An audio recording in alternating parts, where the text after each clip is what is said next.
ways to keep you safe while you sleep. Yes, he is. Yes, he is. For more tips on safe sleep for babies, visit safetosleep.nichd.nih.gov. That's safetosleep.nichd.nih.gov. Sponsored by the Eunice Kennedy Shriver National Institute of Child Health and Human Development. What's on your to-do list? Check your mail? Get groceries? How about getting your annual vaccines? We can help you check that off. You've got this. Yes, you do. Because we've got you. With local vaccine events and access to transportation, protecting yourself and your loved ones is not a chore anymore. You've got this. A message from the Aging and Disability Vaccination Collaborative, powered by U.S. Aging. Funded by the U.S. Administration for Community Living through a grant to U.S. Aging. Learn more at yougotthis.usaging.org. WCPT 820, Chicago's progressive talk, where facts matter.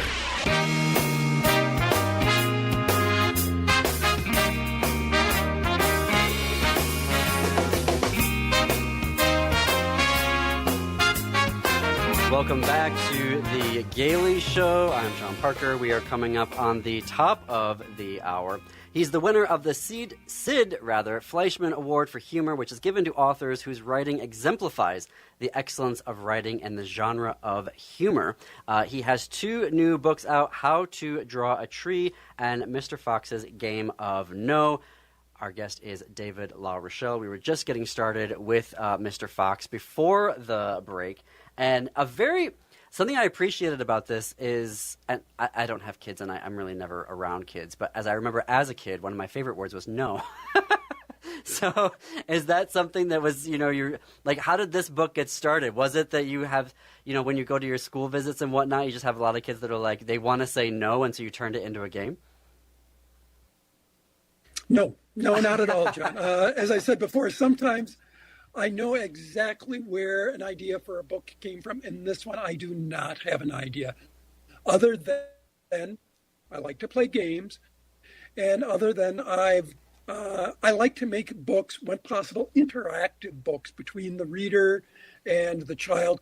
Picture books are often referred to as performance pieces. They are meant to be read out loud to either a child or to a group of children. And you can read them on your own, but think of picture books in general. It's a librarian lots of times reading it, or a teacher reading it, or a parent reading it, or the bachelor uncle reading the book to their kids. And this is a fun book to read out loud. When I go to school visits, kids love to play it. More importantly, they like it when their teacher is asked to be the game player and the teacher makes mistakes and the kids just think it's very, very funny. Well, I mean, you kick it off right away where you ask, you set up the rules. If you accidentally say yes, then you have to go all the way back to the beginning. And are you ready to play? And you would just assume like, yes. And oops, you said yes. And you got to go right back to the beginning of the book. So you get them right away. There are many, many teachers who have fallen for that one, so yes. And then you tempt them with fun things like a giant strawberry sundae. You tempt them with a beach party in Hawaii, of all places. You tempt them with $1 billion.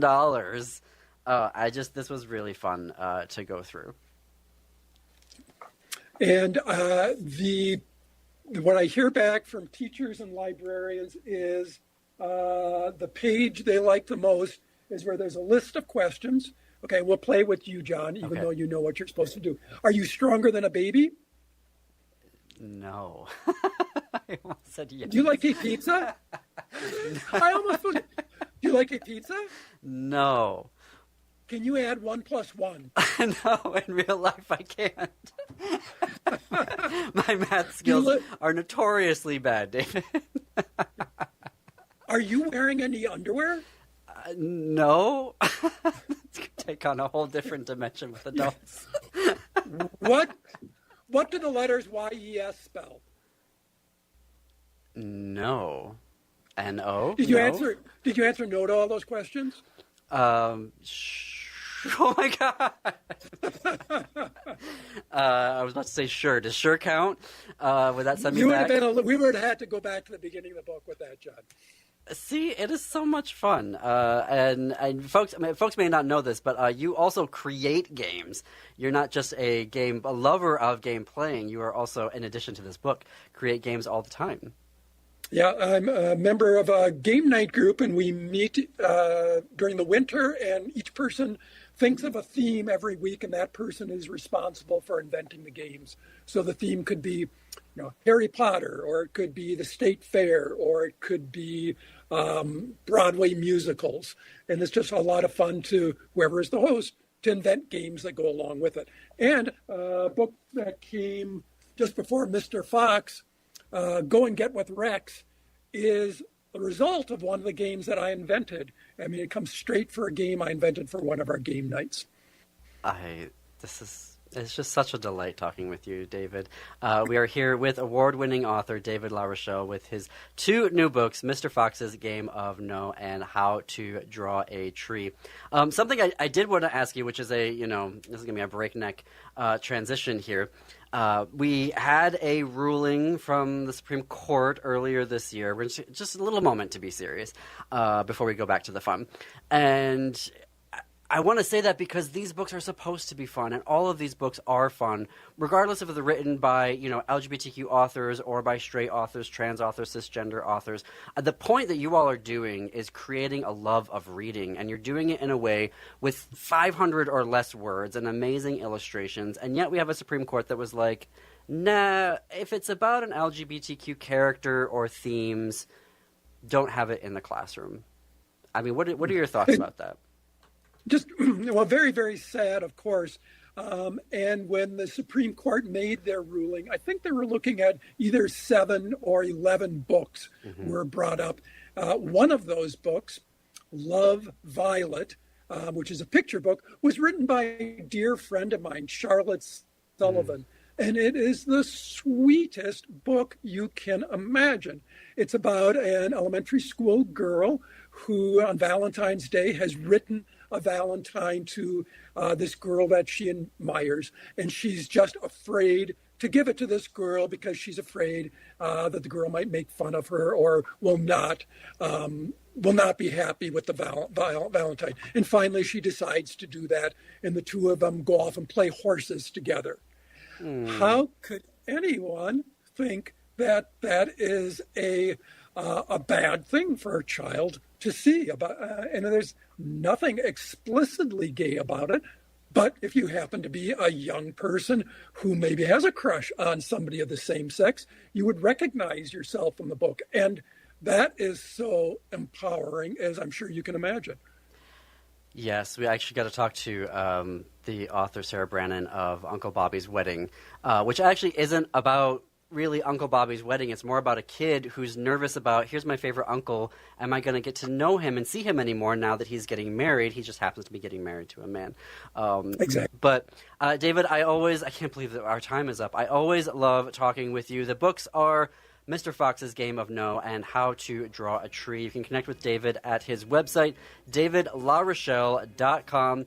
Folks, we've got to go now. Thank you for listening. You can catch us back here same time, same place on Monday. In the meantime, have a great weekend and keep it queer, America.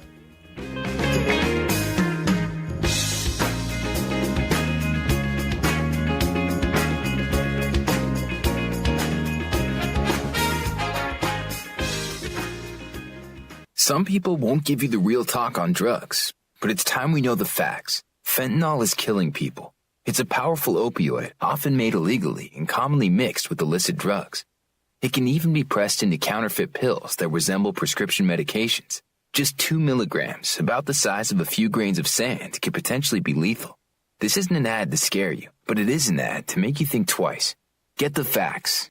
Go to realdealonfentanyl.com. This message is brought to you by the Ad Council. 1 in 4 Americans have a disability. I'm one of them. I'm also a working mom who cares deeply about making sure every child with a disability thrives by getting their access needs met. We've got a trusted ally by our side. Easter Seals provides children and families the foundation for lifelong success through early learning programs, skills training, and prep for college and career. That's my Easter Seals. Make it yours. Join us at easterseals.com. Tune into the Thom Hartmann radio program, your home for news, opinion, and insight, right here on WCPT 820, where facts matter. AP News, I'm Marcela Sanchez. President Trump announced he's ending all trade negotiations with Canada because of a television ad that opposes U.S. tariffs. AP correspondent Donna Warder has more. Trump says the ad misstates the facts and that Canada's egregious behavior is aimed at influencing U.S. courts. Canadian Prime Minister Mark Carney said he wants to double his country's exports to countries outside the U.S. because of the threat posed by Trump's tariffs. Trump posted on his social media site that Canada fraudulently used an ad featuring Ronald Reagan speaking negatively about tariffs. Trump says that Canada only did this to interfere with the decision of the U.S. Supreme Court and other courts, and that all trade negotiations with Canada are hereby terminated. The Canadian Prime Minister's office didn't immediately respond to a request for comment. Donna Warder, Washington. And speaking with reporters, Trump says his administration will definitely brief lawmakers about strikes on suspected drug smugglers, but will not ask for formal authority to continue the actions. I don't think we're going to necessarily ask for a declaration of war. I think we're just going to kill people that are bringing drugs into our country. Okay? We're going to kill them. You know, they're going to be like dead. And Trump is also calling off a surge of federal agents into San Francisco after speaking to the city's mayor. Mayor Daniel Lurie says he welcomes the continued partnership with the federal government to get drugs off the street. But having the military and militarized immigration enforcement in our city will hinder our recovery. Demonstrators in San Francisco protested federal immigration raids yesterday. Aid officials say even with the Gaza ceasefire in place, bringing in enough food and distributing it is proving difficult. A top World Food Program official says more crossings are needed so aid trucks can go in. This is AP News.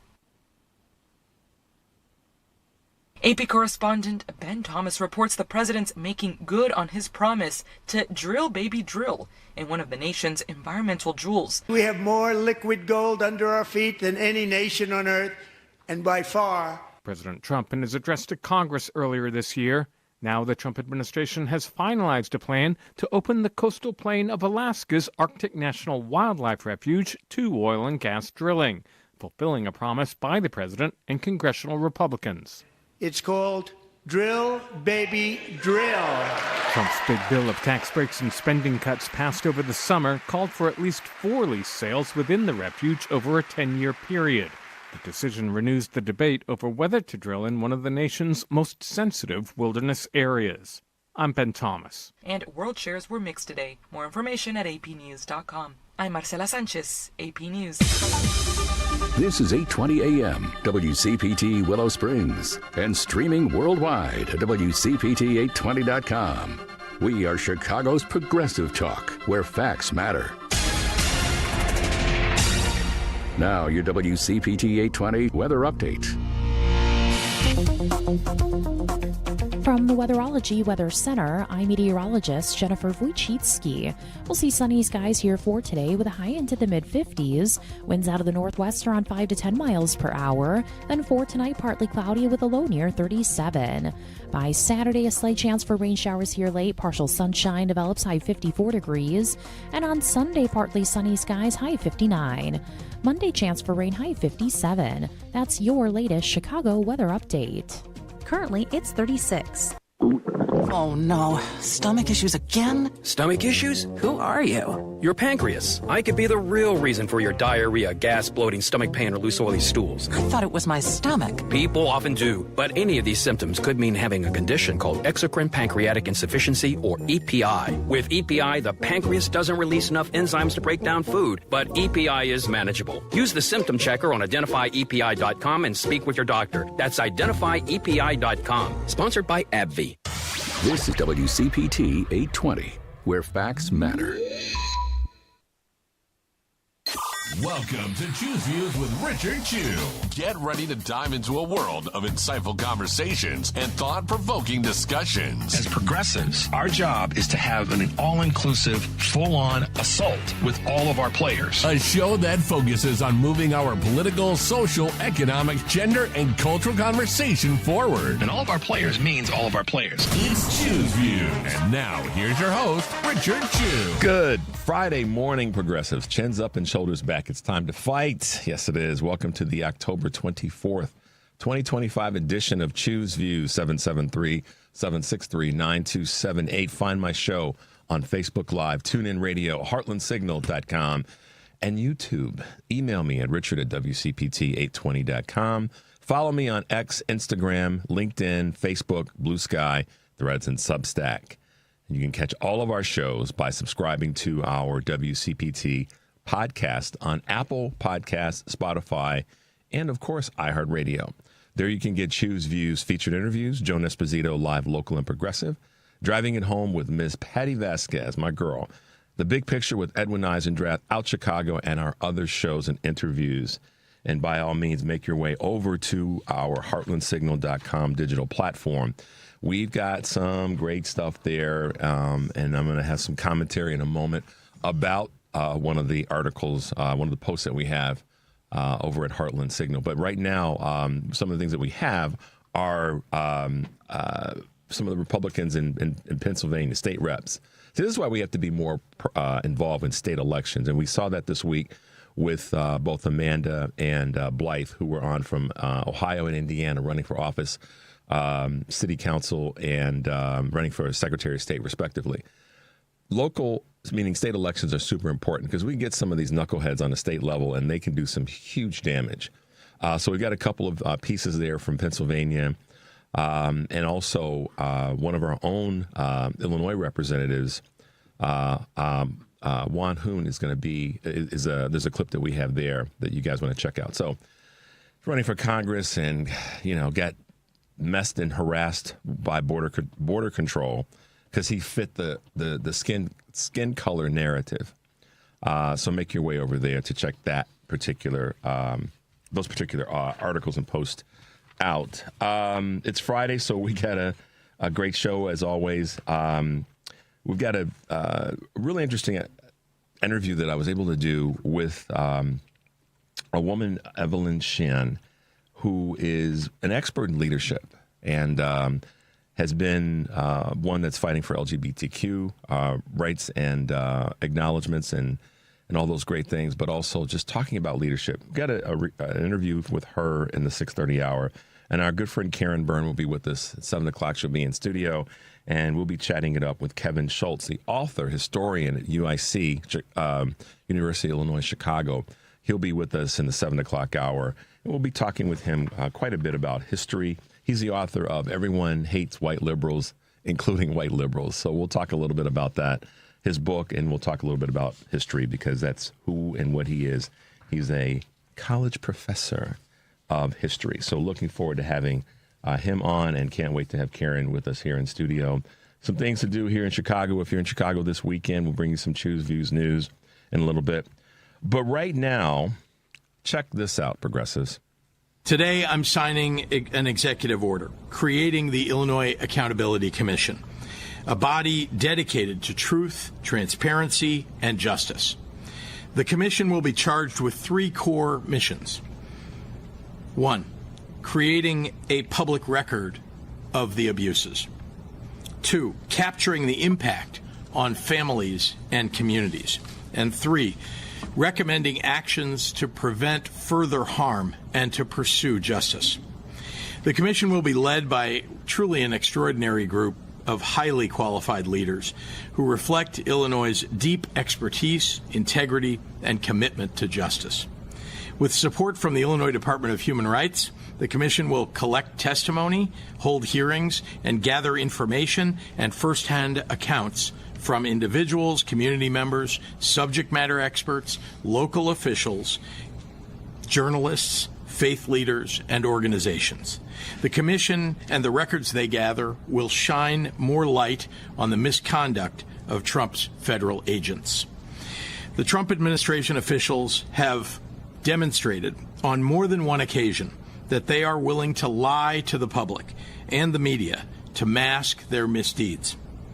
They have already and will continue to cover up abuses of power, cross the legal limits of their authority, and attempt to justify dangerous attacks that threaten our people and our communities. We hope to reveal to the public in Chicago, the state of Illinois, across the nation, and around the world, the facts on the ground about what is happening here. We intend to create a detailed record of the truth.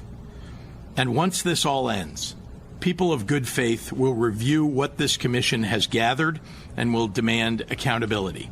Indeed, people are demanding that accountability even now.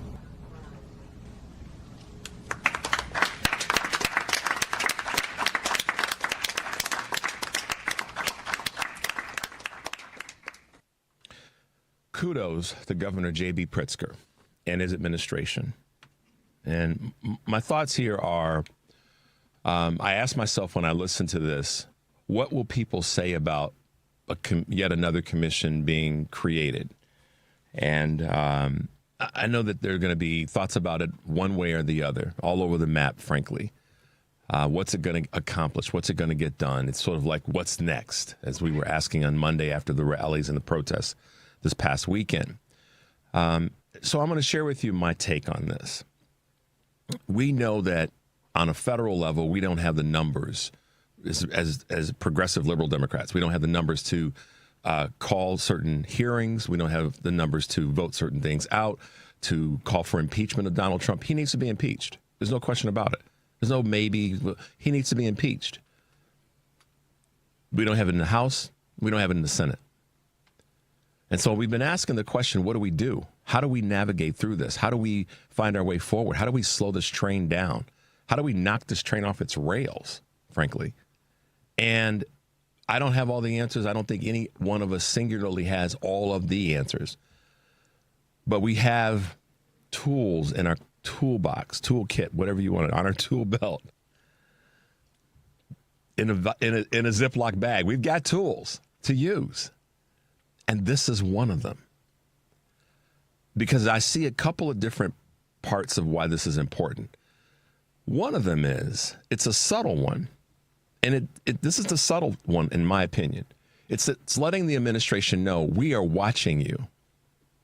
To the extent that we're going to use all of these tools to watch you, to document and let it be known that what you're doing, it's not just off the bad, or it's illegal in some cases, or it's pushing the legal boundaries so much that rubber band has to snap.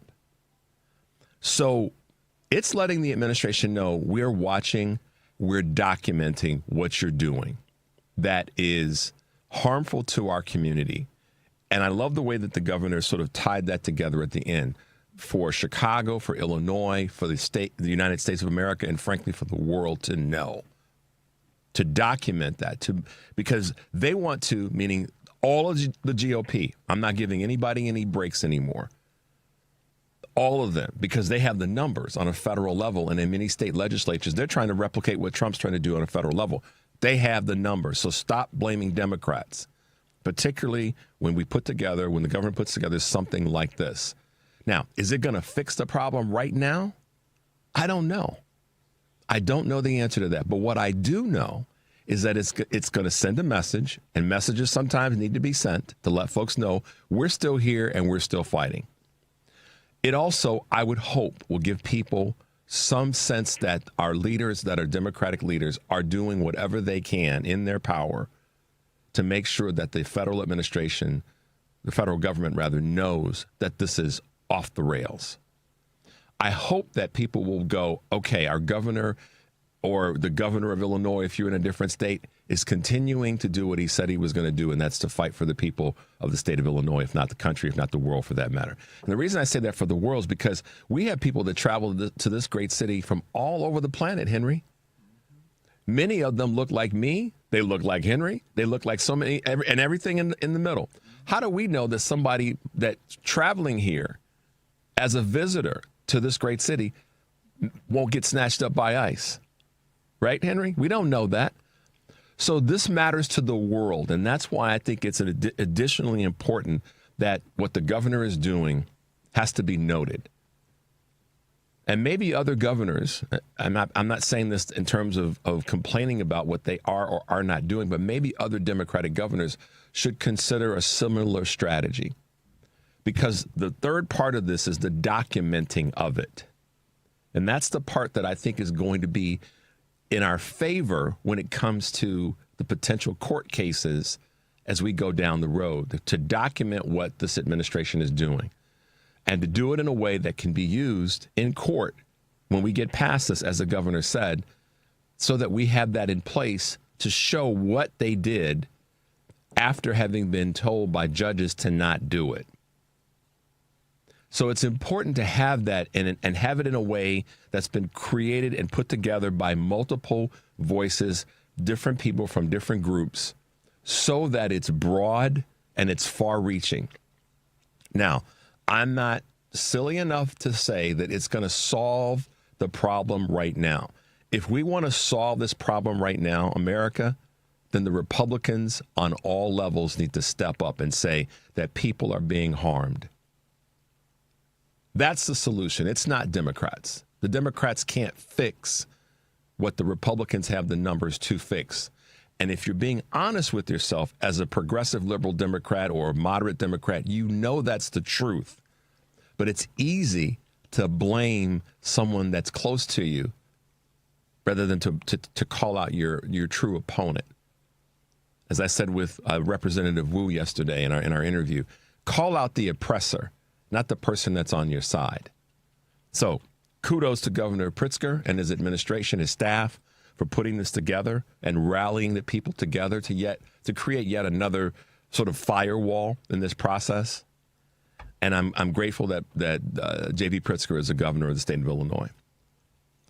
We're going to take a quick break, guys. The number is 773-763-9278. You're listening to Choose Views on WCPT AM 820 in Chicago and WARR 1520 AM and 103.5 FM from Warren County, North Carolina. I'm Richard Chu. We'll be right back.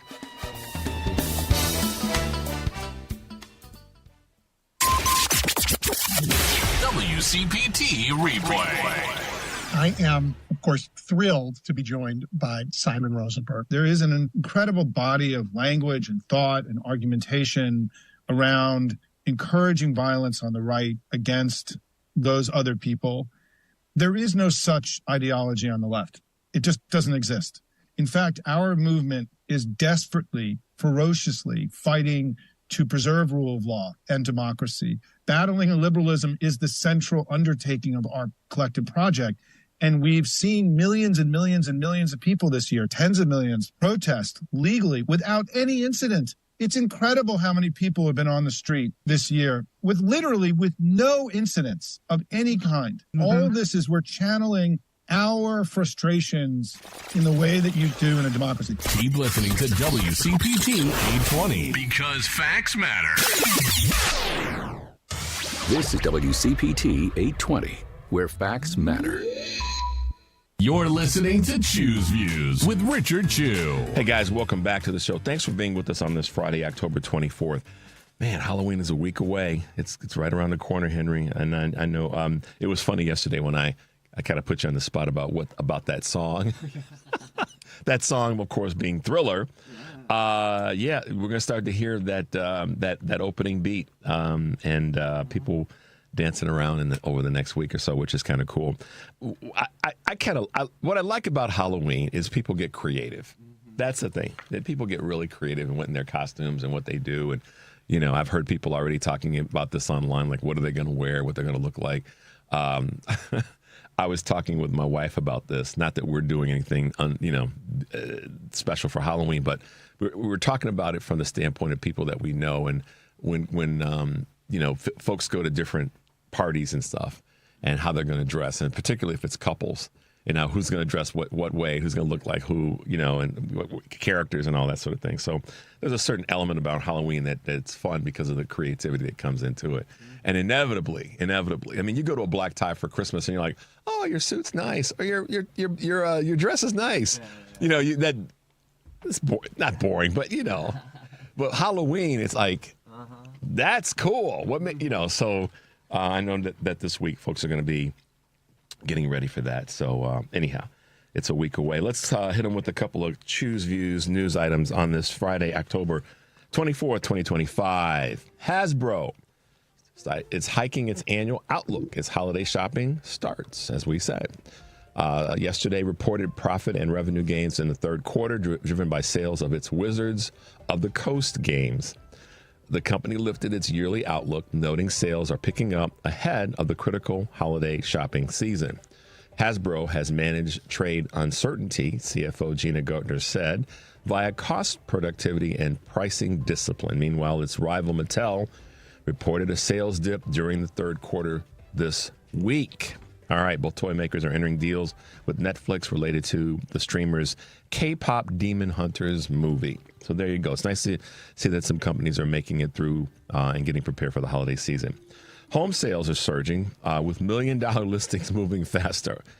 Home buyers pounce as mortgage rates dip in September.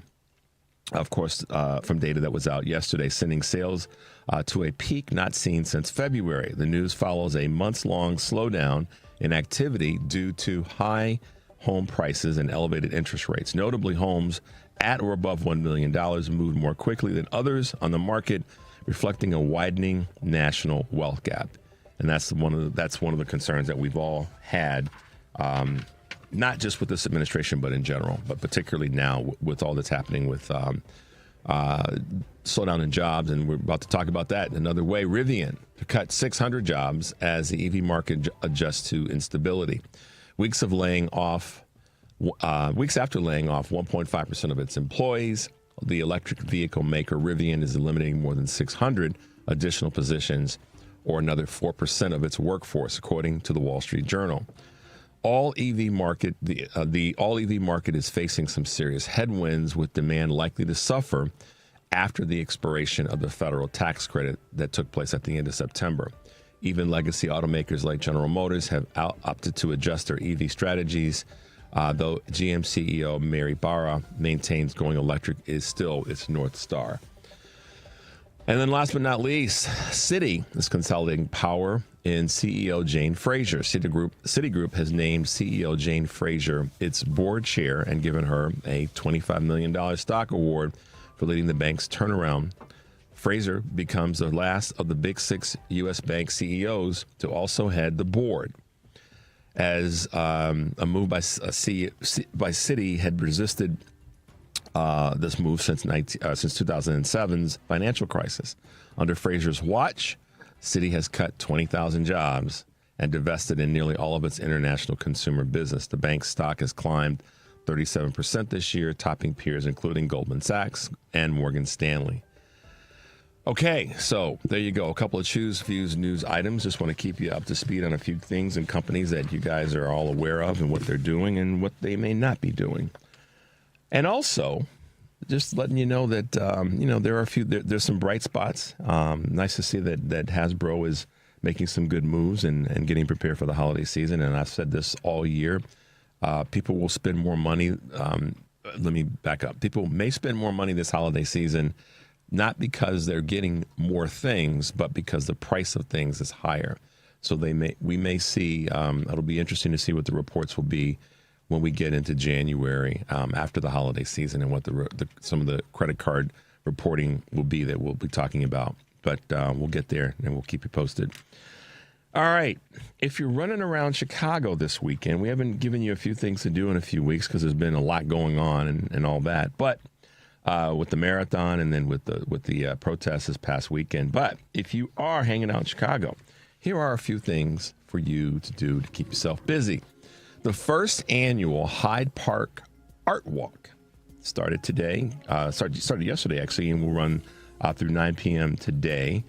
And it's the first time that there's been a Hyde Park Art Walk, different than the Hyde Park Art Festival or the 57th Street art show that takes place in June. The Sophie Hotel in Hyde Park at 1411, I should say, East 53rd Street, will be hosting a nice little gathering there. It's the first annual, so if you're going to be in the area, check it out. We're a big art town, so make your way down to Hyde Park, University of Chicago area, and that, again, it's at the Sophie Hotel, 1411 East 53rd Street. Open Air Hockey Tournament, Chicago, starts today and will run through tomorrow, Saturday and Sunday at SPF 2121 North Clybourne. It's an open air hockey tournament.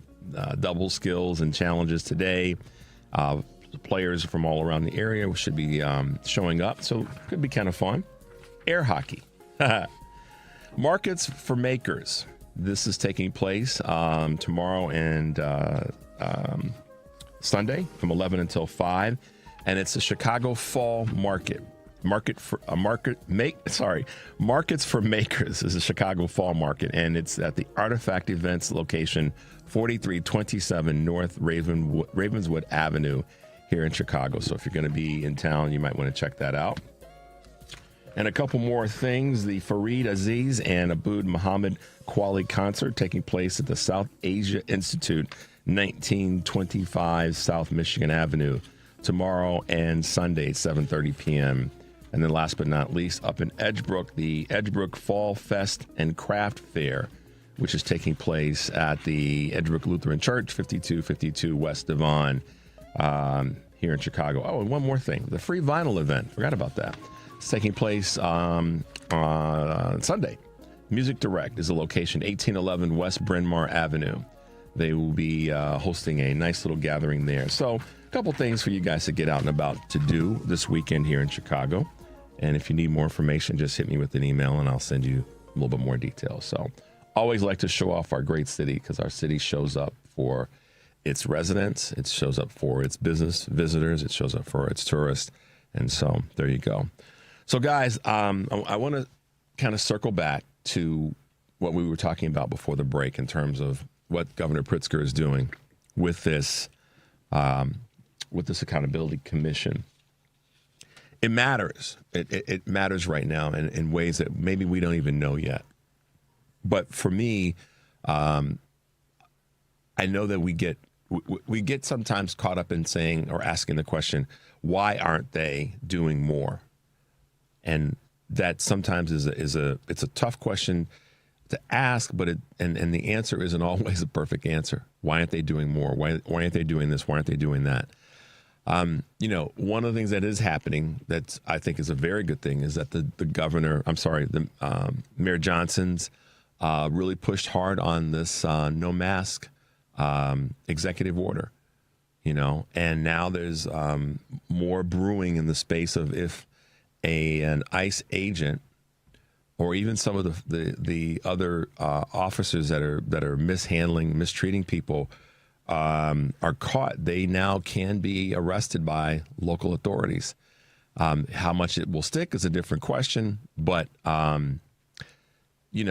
these are things that are happening or are at our disposal because the mayor took action in the space that he can.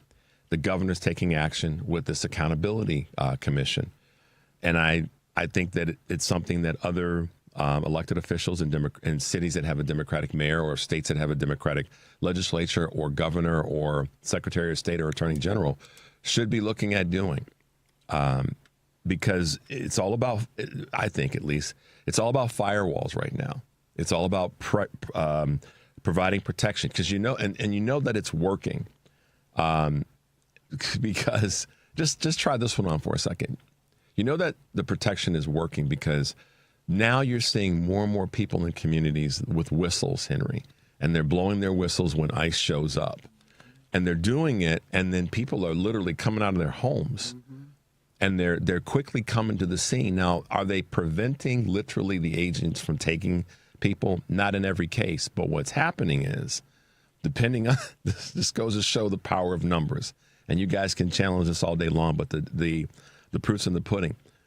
When lots of people show up in a neighborhood, when they're trying to snatch somebody in a way that seems wrong, ICE agents are having a moment of pause. And when people are pulling up in their vehicles, ICE agents are having a moment of pause. So it goes to show that strength in numbers does matter. Now, yes, they've got the weapons. We get all that. They've got the tear gas. We get all that. But I've seen enough video to get my attention that people showing up with just whistles and people showing up to stand kind of in the way of agents is kind of working, or at least it's having an effect to slow some things down. It's not stopping it. I'm not stupid. I get it. But it says the bigger message is that when we stick together, we are able to offset the problems that are happening right now. And the fact that the governor's using a number of different groups and organizations or bringing them into this commission says that he wants it to be far-reaching.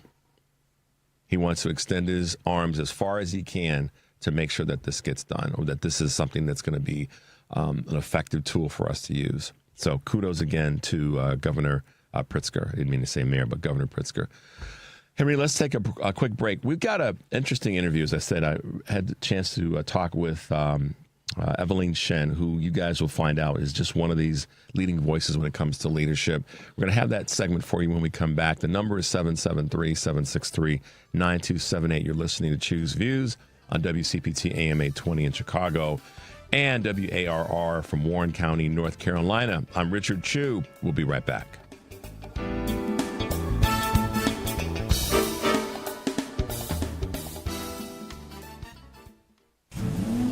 Driving, it's just better in a Porsche. Find yours at the Porsche Exchange in Highland Park. Browse and test drive our extensive selection, like the 2025 Porsche Cayenne. And right now, lease the 2025 Macan for only $949 a month for 39 months. Discover performance like no other at the Porsche Exchange in Highland Park or PorscheExchange.com. $7,469 due at signing. Excludes tax, title, license, and dock fee. No security deposit required. Expires 10/31/25.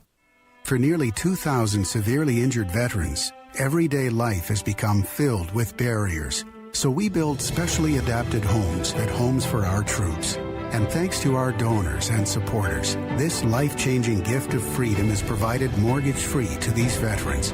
But we need you to join us, too, in completing this important mission.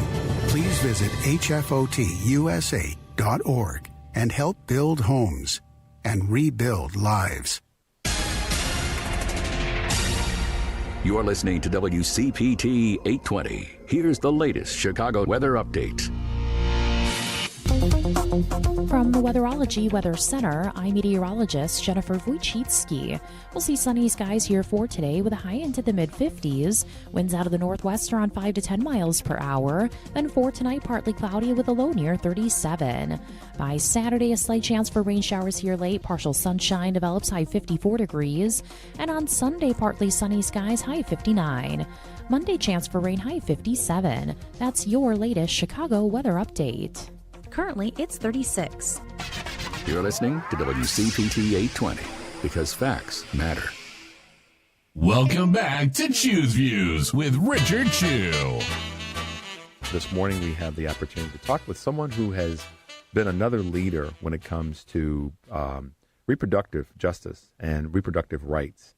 And a lot of people are questioning what the federal government is doing right now when it comes to benefits and comes to executive orders from Donald Trump, but also what the country at large is doing in this space. And with us this morning is Ev Shen, who is the executive director of Forward Together, a reproductive justice nonprofit organization that's really, taken a different look at this and made it clear that we have to be under better leadership when it comes to protecting all of our citizens, and particularly when it comes to not only reproductive rights, but when it comes to the LGBTQ community and our communities at large. Ev, welcome to the show. Thanks for being with us this morning. Thank you so much, Richard. I really appreciate being here. And just to make a small correction, I am no longer the executive director of Forward Together. I was there for 2 decades. Wow. I did help to grow the reproductive justice movement. But my focus right now is on leadership. And I'm really trying to support grassroots leaders, social justice leaders who are on the front lines making change right now to be able to bolster their leadership, and specifically focusing on the courageous operating system, which I designed for leaders to be able to handle kind of the complexity of situations and the daunting challenges that they're addressing today. Leadership is so critically important. And right now, the federal leadership, specifically the Trump administration, I don't shy away from this, and I know that you don't either, it's not just failing the country, the entire administration, the entire regime, but frankly, one of the two parties, that being the GOP, is failing the entire country because of not even lack of leadership. Or poor leadership, I should say. There's no leadership coming on so many issues. When you sit back and think about what leadership represents at any time, what are some of the bullet points that you assign to that to say, now that's good leadership, or that's the aspiration toward good leadership? It's a great question. And I like to call it actually a vacuum of leadership on all levels at the top level right now. And we are really suffering from that on many ways in this country right now. And I want to start by answering that question, by asking your listeners, what comes to their mind when I say the following names: Columbia University, UC Berkeley, the Washington Post, the Supreme Court, right? Mark Benioff recently. So what comes to my mind is how easily and quickly leaders in those institutions failed to stand their ground against rising authoritarianism and opted to sell out in favor of self-preservation or increased power and resources. And it just seems like everything is topsy-turvy right now, and the behavior of these institutions and bodies whose missions are supposedly meant to serve and protect, the people, protect free speech. And so every time I think about leadership, I think about courage, that one of the main things I feel like is so important, especially now, is that leaders have the courage to stand up for their values, to stand up for what is right, to stand up for everyday people, and to stand up for our democracy. And I know that, when I see another institution collude or capitulate to power like this, I get a pit in my stomach, and my pit gets filled with, if it continues to grow, I know it's going to become despair. And that pit continues to grow because crappy things don't stop. They just keep coming. And that's what fascism wants. So when I think about leadership, I want us to think about how do everyday people. Now, I wrote this book for social justice leaders, but as I'm going around giving talks on this book tour, I'm finding that everyday people are showing up because they're scared. And it's understandable right now because there's so much change happening and so many power grabs and so many parts of our democracy that's collapsing. But the antidote to fear is courage, and anyone can bring their courageous leadership. They don't have to be in positions of power. They can be. You're in the power. Any of us, right where you stand. You're powerful exactly. Right where you stand. What you said about those organizations and capitulation. Vice President Harris did an interview, late night television, and I don't want to say the wrong show, but she was interviewed and asked how she felt about the things that she said would most likely happen if Donald Trump were to be back in the White House. The one thing she said she didn't see coming was the capitulation from so many organizations, both on the collegiate level, businesses, law firms, and the list that you just shared with us.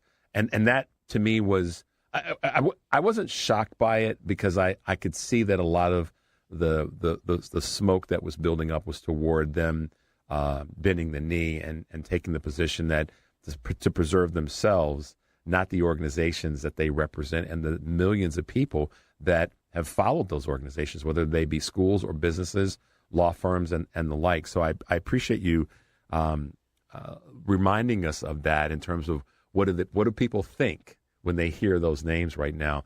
Talk about choosing to lead against the current. What a great title. And what was the motivation behind putting that work together?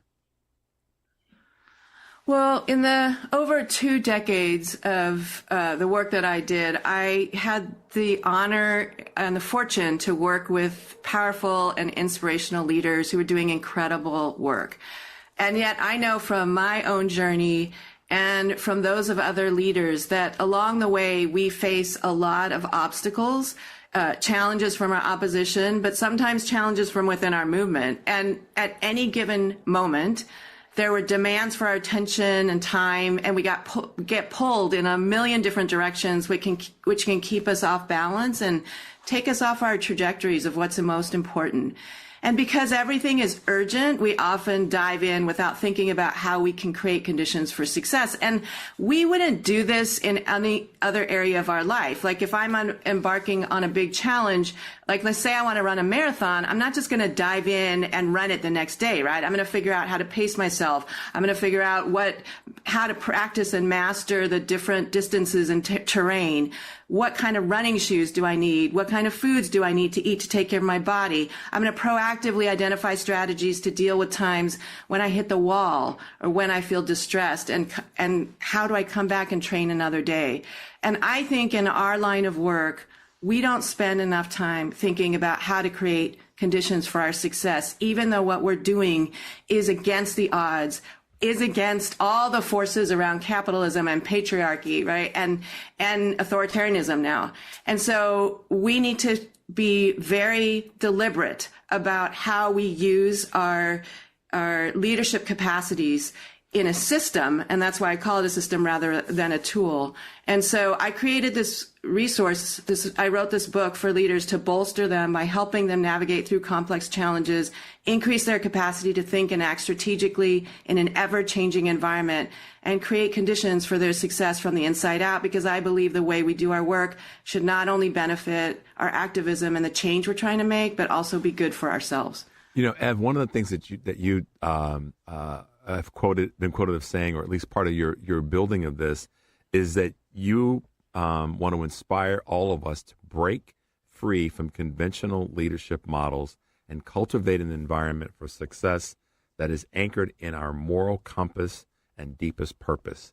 Gosh, is that profound? I just, when I read that, I thought that is exactly, and the part that got me the most and that stayed with me the most is breaking away from conventional leadership, because that means to me, conventional, that we just keep rinsing and repeating the same things that we've done, even if they haven't benefited us and gotten us further down the road. Does that make sense, what I'm kind of saying? And Oh, it's absolute. I totally resonate with what you're saying. And I think that that's one of the things this book is about, kind of demystifying or breaking through, is that we often have this model of leadership and that everyone needs to fit in, right? And so, but we need more than the leader at the front of the room at the podium, right? We need leaders on the side. We need leaders leading from the back. We need elders being able to mentor the younger leaders. We need team leaders who can bring folks together from various parts of the country, various opinions, and bring them together to be able to find common purpose and hold that group together through good times and through conflict. We need creatives who are able to reach out to everyday people and bring folks along to the causes that we're working on. And so at this moment right now, and throughout our history, the civil rights movement, any time when this country has been fighting for change, we need all different kinds of leaders and to welcome leaders who are bringing various leadership styles, who don't look like a typical leader that we hear in our history books or in the media, because we all have something to bring. And I think that this is, and especially leaders who are, like you just mentioned, guided by a moral compass of you really focusing on how do we bring humanity and how do we think about in this moment creating conditions, not just repairing what we had, because what we had didn't work for a large number of people, but really building towards something which is for the true liberation of all communities and the planet. Without a doubt. And I appreciate you breaking that down even further. We are talking with Ev Shen, author of Choosing to Lead Against the Current.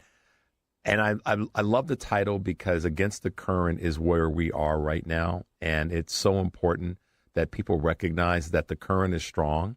But one of our strengths is working together. And you talked about this a moment ago in terms of bringing multiple groups of people or individuals into the group so that everybody is part of this chain link fence that we want to have to go forward. So I want to ask you maybe a little bit more personal question, but not too personal, and that who who is it? If you were to say, Richard, and in your audience, this is who, or a couple of who's, that have been examples for me of what leadership looks like, or have been maybe the mentors that have guided me down a path toward better leadership. Gotcha there, huh? Yeah, no, there are so many amazing, incredible leaders that I have been inspired by. And some of them I, have put in my book. And my book is filled with kind of women of color leaders and gender expansive folks who are fighting right now on the front lines for immigrant rights, fighting to protect reproductive rights and justice, fighting for climate justice. And, they include amazing leaders like, Darrenisha Duncan Boyd, who is an unapologetic Black trans leader who started her organization, Take. It's a nonprofit in Birmingham, Alabama, and she opened it, at the site. And when she was opening it, she did it in spite of the protests, in spite of the threats, and now has grown it into one of the larger organizations that's serving trans Black and brown women in the South. And the thing that I am inspired, though, by is, she definitely used her strengths and her talents to be able to create a vision for what she wants. But she really has been able to find equanimity in the face of all of the attacks that trans communities have felt. And I just come back to when she was in one of my leadership programs, and I asked the room, how are you resisting Trump? This was the first time. Mm-hmm. And, she said, I'm not going to let him take away my joy. Yeah. And I think that, that's what I am really inspired by is how are we, each of us, going to show up in the face of all of these things that are going on? How do we want to show up for ourselves? How do we want to show up for our families? How do we want to show up for the communities and our neighbors under attack? And what I want to say is that, we are now in week 3 of the government shutdown, and we are seeing the importance of people fighting back. That labor unions are suing to halt the federal layoffs. Judge after judge after judge are, standing up against Trump. News outlets are not accepting Pentagon's press policies. Yeah. Your governor, Governor Pritzker, Mayor Johnson, Governor of Oregon, the mayor of LA, standing up to Trump and the National Guard. I think that these are examples of the leadership that inspire me right now, of people in their positions, fighting back, holding the line, resisting. And more and more people want to do that. We had a training in the Bay Area where I'm from, and it was a training for people to resist authoritarianism, and over 1,000 people showed up. Wow. That's amazing. So it's happening, and that's the kind of courage that I am trying to support, cultivate, but also that I'm deeply inspired by. And that part there, deeply inspired by, is what I think a lot of us are. Let me tell you what happened. When you mentioned Governor Pritzker and Mayor Johnson and of course, California and Oregon's leaders, I got a nice, good feeling about our leadership here in Chicago and the state of Illinois. In the face of, talk about, swimming upstream or against the current, in the face of what's coming from the federal government, two leaders here in Illinois that have been just dogged have continued to stand up, and they have shouldered up. They've put on their big boy underwear and said, not on my watch. Literally, the governor said that, and Mayor Johnson has said Chicagoans are built differently.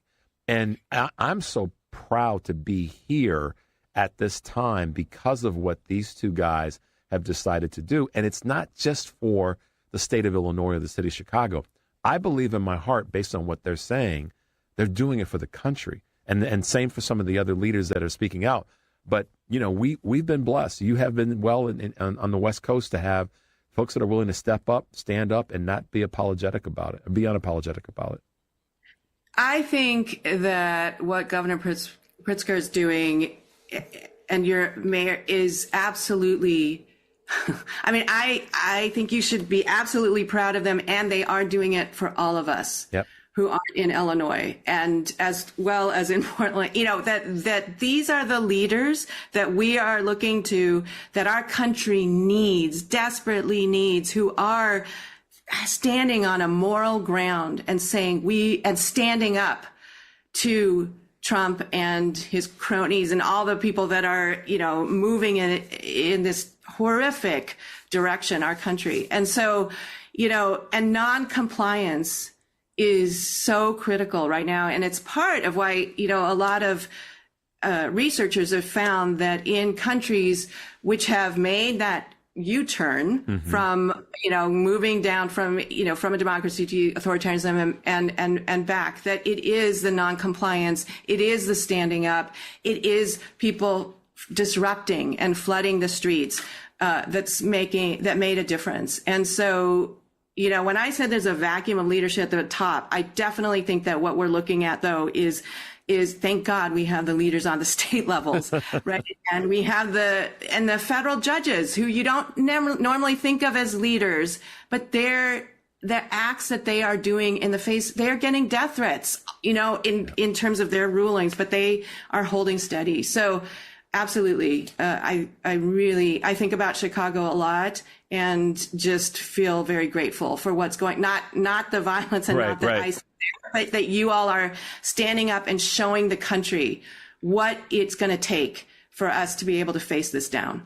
I appreciate you saying that, and we agree wholeheartedly in that space.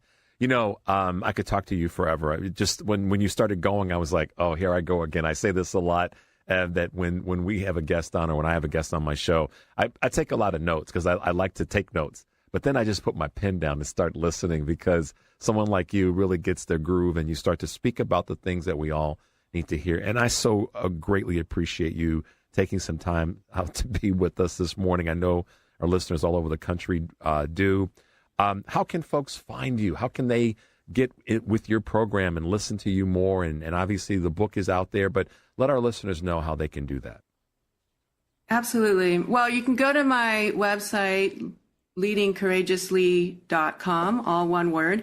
And there you can find the programs that I give and also a way to buy the book and what I do. So, and I'm also on a book tour. You can see the events that I'm doing in the near future. Would love to see folks come out and also, invite me and I'll come and talk about the book. Absolutely. I love talking about leadership and courage right now. It just feels like my main purpose in this book tour is to create opportunities for people to come together and be in community together, find kindred spirits, and then connect to their courage, because their courage matters. All of our courage matters right now. And I think that individually people can find their own leadership strengths and their own championship qualities if they just allow themselves to be a little courageous and dig a little bit deeper and pull a layer off of worry and turn that into strength and courage. But it doesn't help. It doesn't hurt when we have someone like you writing the type of work that you're writing and making sure that people stay aware. So thank you for that work. You yourself in the work that you're doing are showing and being one of those examples of leadership. So thank you so much for that. Thank you for having me on, and I really appreciate your show. I've listened to a number of them now, and I really appreciate the way you're highlighting folks whom we need to hear from and who benefit. Thank you. That's my goal as well. So thanks, Eve, for being with us this morning. Have a great rest of the day, and we will talk to you again soon. We'll have you on again. Sound good? That sounds awesome. All right. Have a great day. Thanks for being with us. You too. Bye-bye. Thank you. I was so honored to interview her. I was saying to Henry before the interview, and we were talking about this off air. I just got a really wonderful connection and feeling from her with her. She knows her stuff, obviously. Start with that. She's a pro in that space, but she's passionate about what's going on in general when it comes to leadership or the lack thereof in many sectors. As you guys heard in the interview, I pointed out what the Mayor Johnson here in Chicago is doing and what other leaders like Governor Pritzker are doing. They're stepping up and leading. I don't need either one of them to be perfect. Tired of this conversation. or any of our other Democratic leaders, whether it be Cory Booker going on the show with Welsh and the other, or if it's AOC, or I'm tired of fighting against ourselves, like I said with Representative Wu yesterday.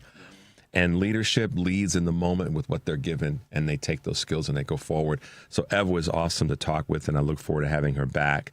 Her book is called Choosing to Lead Against the Current, the Courageous Operating System for Changemakers.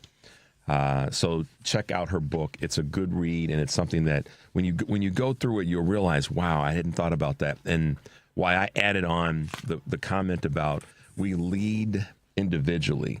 And I still say this, and I warned you guys, I'm going to say this a lot in the weeks and months and years to come, is that we cannot wait any longer for the person, male or female, to ride in on the white horse.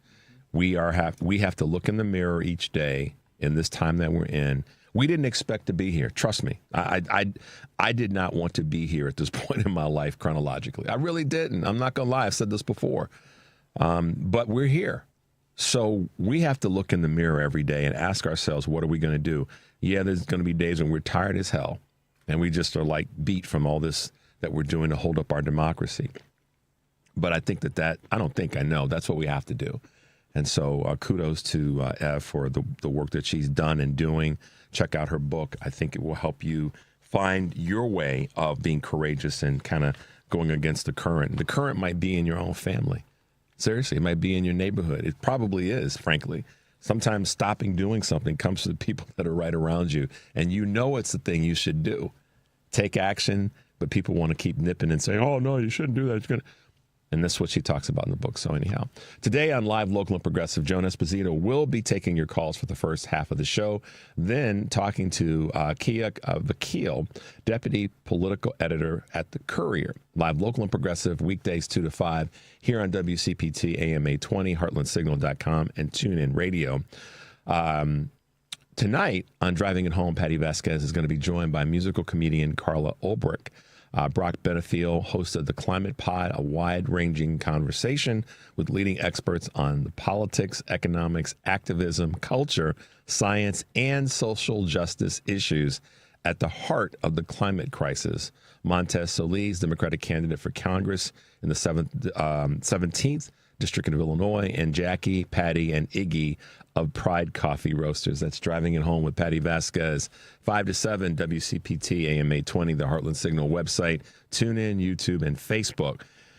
And then, since today is Friday, I always got to give my man Edwin Eisendrath a big push, because the big picture will be, he'll be talking to Devin Remaker, new chair of the Wisconsin Democratic Party, Deb Howry, former chief medical officer of the Centers for Disease Control and Prevention, who resigned, if you recall, in protest last August, and Eric Garcia, Washington Bureau Chief at The Independent. That's the big picture with Edwin Eisendrath, Saturdays 1 to 4 here on WCPT AM at 20, heartlandsignal.com, and tune in.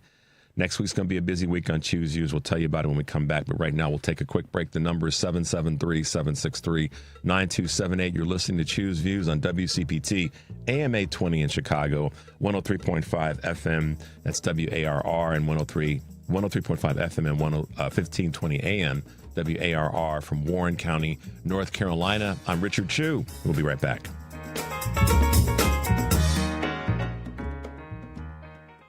Cashback is not available on gas in New Jersey and Wisconsin. $5,000. That's the average amount of money people in the U.S. are now spending on gas in a year. $5,000. That's crazy. If you drive, you have to download Upside, the free app that gives you cash back every time you get gas. That's right. You can earn real cash back with Upside just by buying the gas you're already buying. You can literally start earning cash back today. I use Upside every time I fill up, and I've already made around $300. You're putting gas in your car anyway. Why not get real real cash back. If you like free money, download Upside. I'm saving the cash I earn from using Upside to help pay for a vacation later this year. Download the free Upside app now to earn cash back every time you buy gas. Use promo code MEGA25 to get an extra 25 cents per gallon on your first tank. You can cash out anytime right to your bank, PayPal, or a gift card for Amazon and other brands. Just download the free Upside app and use promo code MEGA25 for a 25 cents per gallon bonus on your first tank. That's code MEGA25 for a 25 cents per gallon bonus.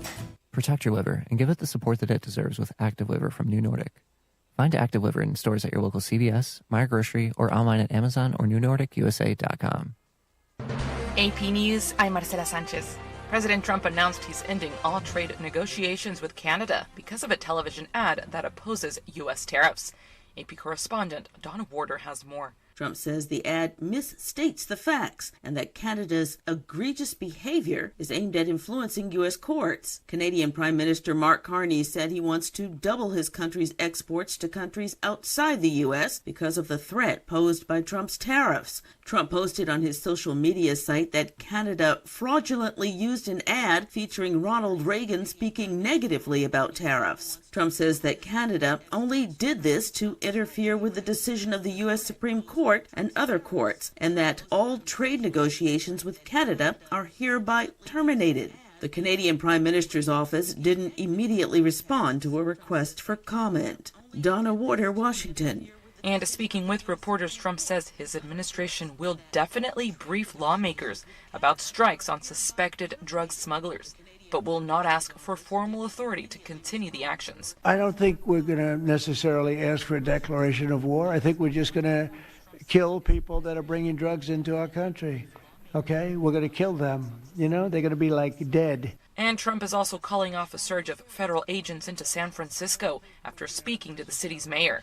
Mayor Daniel Lurie says he welcomes the continued partnership with the federal government to get drugs off the street. But having the military and militarized immigration enforcement in our city will hinder our recovery. Demonstrators in San Francisco protested federal immigration raids yesterday. Aid officials say even with the Gaza ceasefire in place, bringing in enough food and distributing it is proving difficult.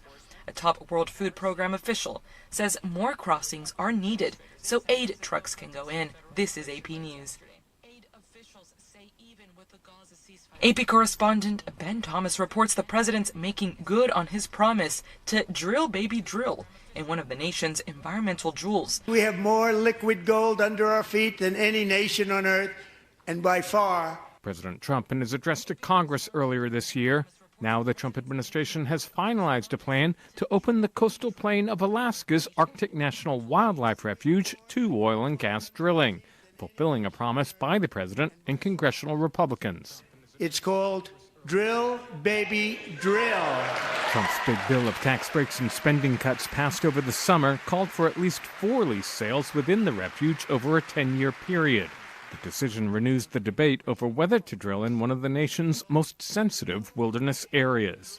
I'm Ben Thomas. And world shares were mixed today. More information at apnews.com. I'm Marcela Sanchez, AP News. This is 820 AM, WCPT Willow Springs, and streaming worldwide at WCPT820.com. We are Chicago's progressive talk, where facts matter. Now, your WCPT 820 weather update. From the Weatherology Weather Center, I'm meteorologist Jennifer Wojcicki. We'll see sunny skies here for today with a high into the mid-50s. Winds out of the northwest around 5 to 10 miles per hour. Then for tonight, partly cloudy with a low near 37.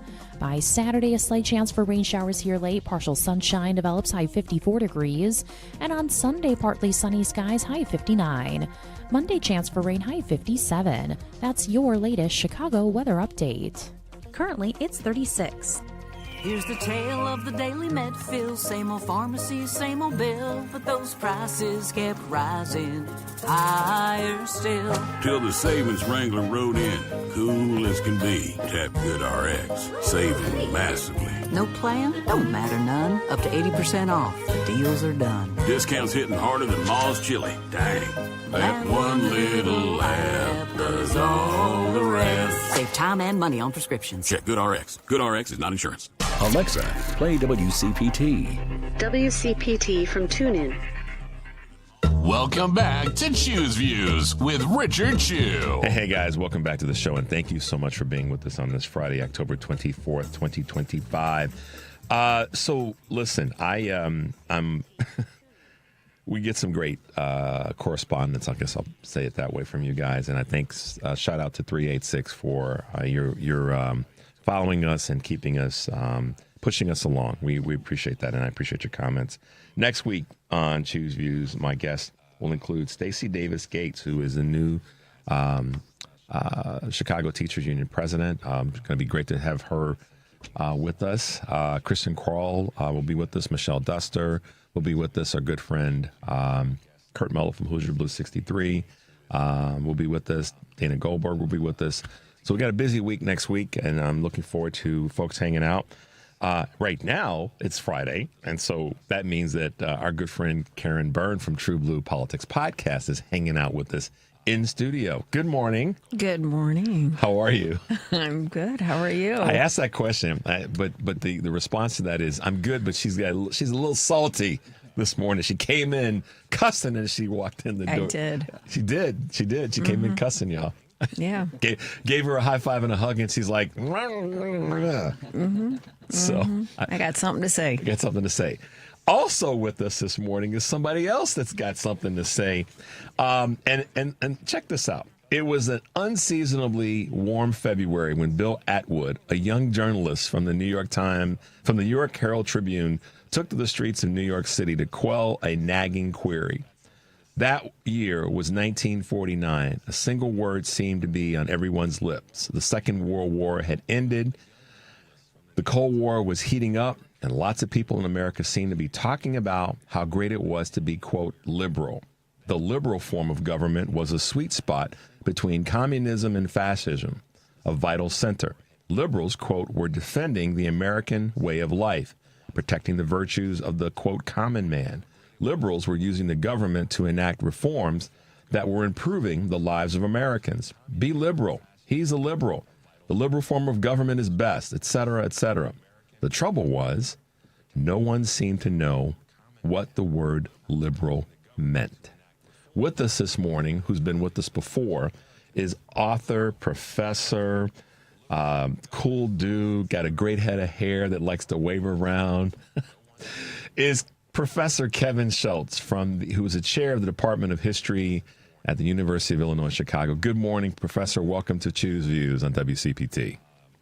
Good morning. That's the best introduction I think I've ever had. Not only did my hair get complimented, but you read from the book. Thanks, Richard. Good morning. I try to do it right, Doc. I try to do it right. How you doing this morning? I'm good. I'm not as salty as maybe other people who are in the studio, but I understand that feeling. No, I'm excited to be back, and I'm feeling all right. I'm feeling remotely positive about the future of democracy, even though I think it's going to be a slog and a slug. But I think we're going to get there. Why do you think we're going to? Yes, it is going to be a slog. It is going to be all that you just described. Tell our listeners why you think we're going to get there.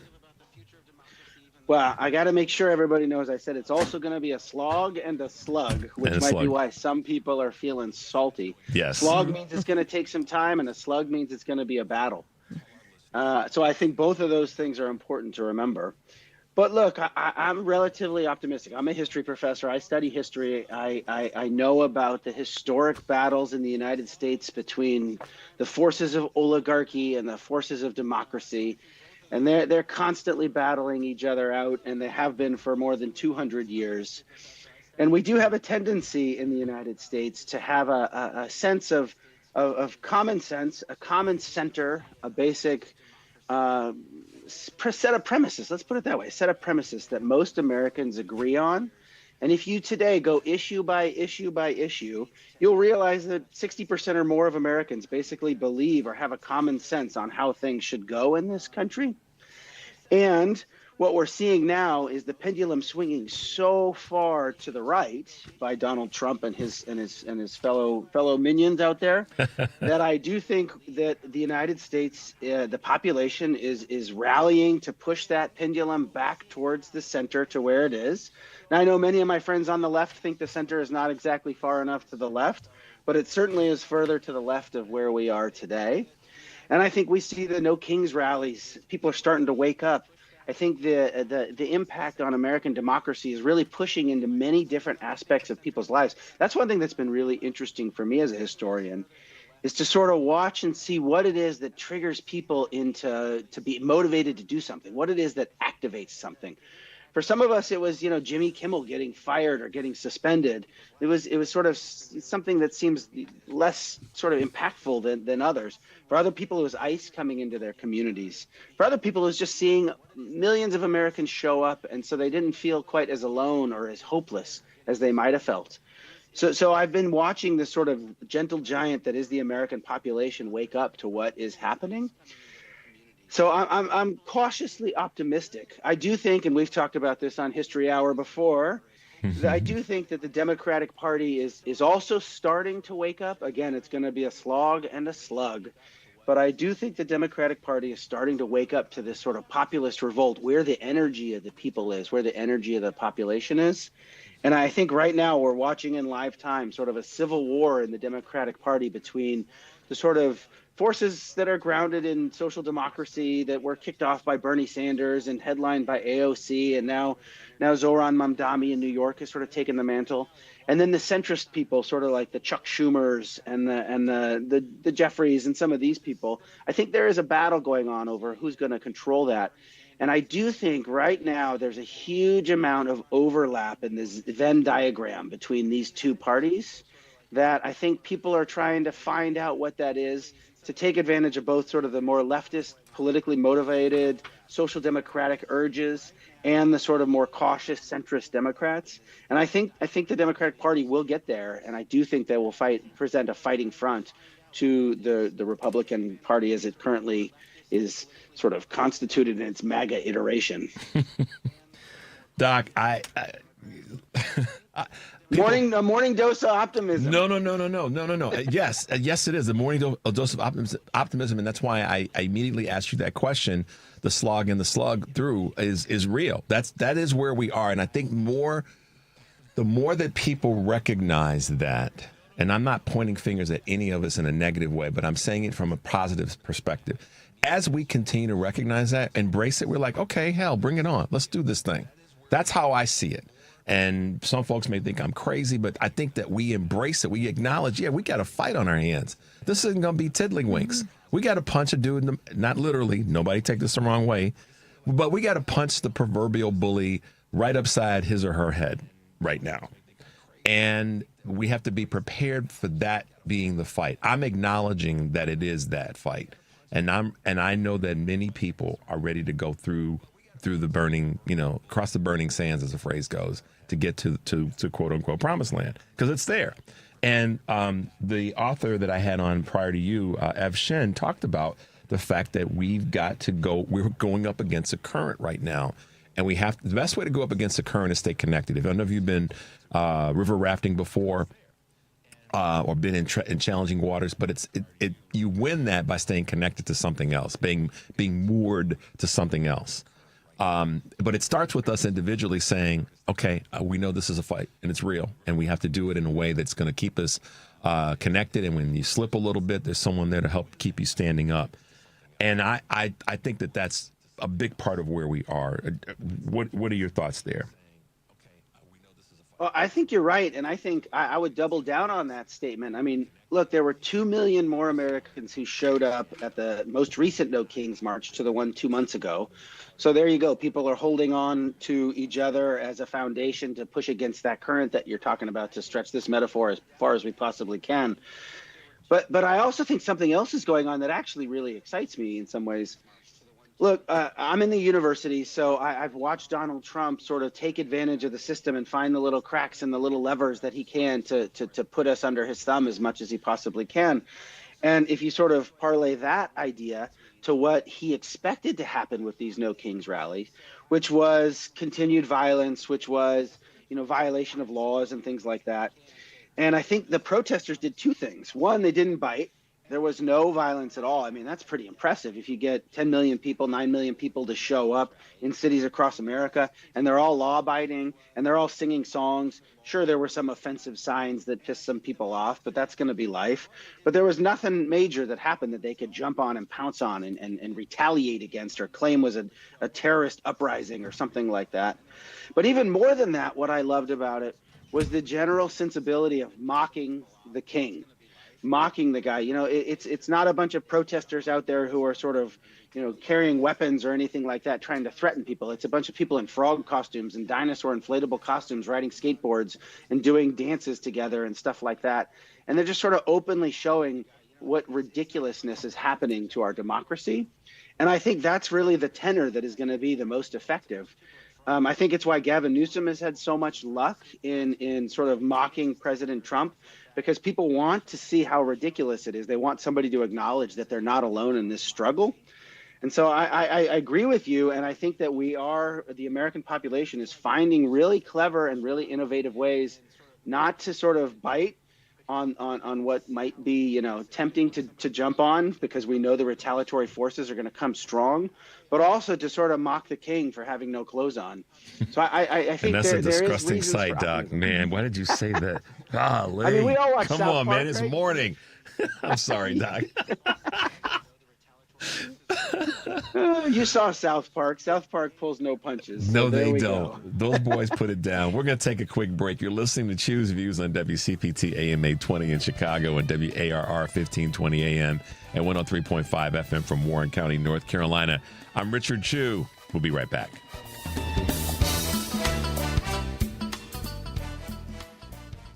Fall is here and colder nights are on the way. Is your home ready to stay warm and energy efficient? Green Attic is Chicagoland's trusted expert in attic insulation, spray foam, crawl space encapsulation, and mold remediation, solutions that seal in comfort and cut down on high heating bills. If your upstairs feels drafty or your heating system is constantly running, your attic may be to blame. Their team helps balance temperatures and reduce energy waste from the top down. They also offer full-service roofing through Green Attic Roofing, covering asphalt shingles, flat roofs, premium roofing solutions, and solar panels. Every project comes with a 10-year labor warranty and instant online estimates to help homeowners replace aging roofs before winter sets in. With over 15 years of experience and over 1,000 five-star reviews, Green Attic delivers real comfort season after season. Visit greenattic.com for a free installation consultation or go to greenatticroofing.com for an instant roofing estimate today. Chicago's Progressive Talk, WCPT 820, where facts matter. This is Choose Views with Richard Chu. Hey, guys, welcome back to the show. Of course, this is Friday, and we got all kinds of cool things going on. We've got Professor Karen Schultz. How about that for merging the guest on? Professor Kevin Schultz from the University of Illinois at Chicago is with us this morning. Professor, my good friend Karen Byrne is in studio, and she wanted to kind of ask a question or make a couple of comments on what you said about the peacefulness of the protest this weekend. I mean, I can tell you, Professor, I have been protesting back to the Iraq War. And, when they talk about the right and Donald Trump and the Republicans stand up there and talk about the violence of the left, they forget that we all watched January 6th unfold. I remember I was telling Richard the first Women's March in D.C., where the police were thanking us. In 2017. Thanking us for, being so orderly and, lining up to get on the public transportation. There wasn't a drop of litter anywhere because we clean up. And so, this notion that the violence comes from the left when any incident at any protest, any BLM protest was from outside agitators and provocateurs, with the Boogaloo Boys, Proud Boys, Umbrella Man in Minneapolis at the AutoZone starting a fire. things like that. I mean, it is to laugh when they try and frame us that way, when there's all of this evidence to the contrary. And that points directly to right-wing agitators. And I will say this, I've been going to the Broadview facility pretty much every day. And one of my biggest concerns is some of the white liberals, okay, your speciality, the white liberals that are showing up as allies and just kind of walking that very fine line of engaging directly with ICE, overstaying the time limits that the mayor of Broadview has put in place. And she is a black female, and she is in charge of leading a predominantly black and brown community. So I'm cautioning all of the white liberals that are showing up at the Broadview facility, be very, very mindful about how we show up. Be very mindful of the fact that what we do, how we behave, the rules that we break, the laws that we break, the ordinances that we choose to break at our own risk. When they tell you it is time to leave at 6 p.m., that means it's time to leave. A standoff with the state police, who are literally just trying to be a buffer between ICE and what they were doing, deploying chemical munitions against the peaceful protesters that were, questioning the size of their manhood and things like that. But other than that, it was peaceful. But when there are rules put in place, it is extremely important, particularly, and I'm speaking to white people that are showing up at this facility, please abide by the mayor's curfew. When she puts that in place, it's for the good of her community. And we may not like it, you may not like it, but we have to be mindful of if there is a scuffle with the state police, if there is tear gas deployed, that is going to give Donald Trump all the incentive that he needs to implement martial law and then have checkpoints and then the impact on the communities that we say we care about.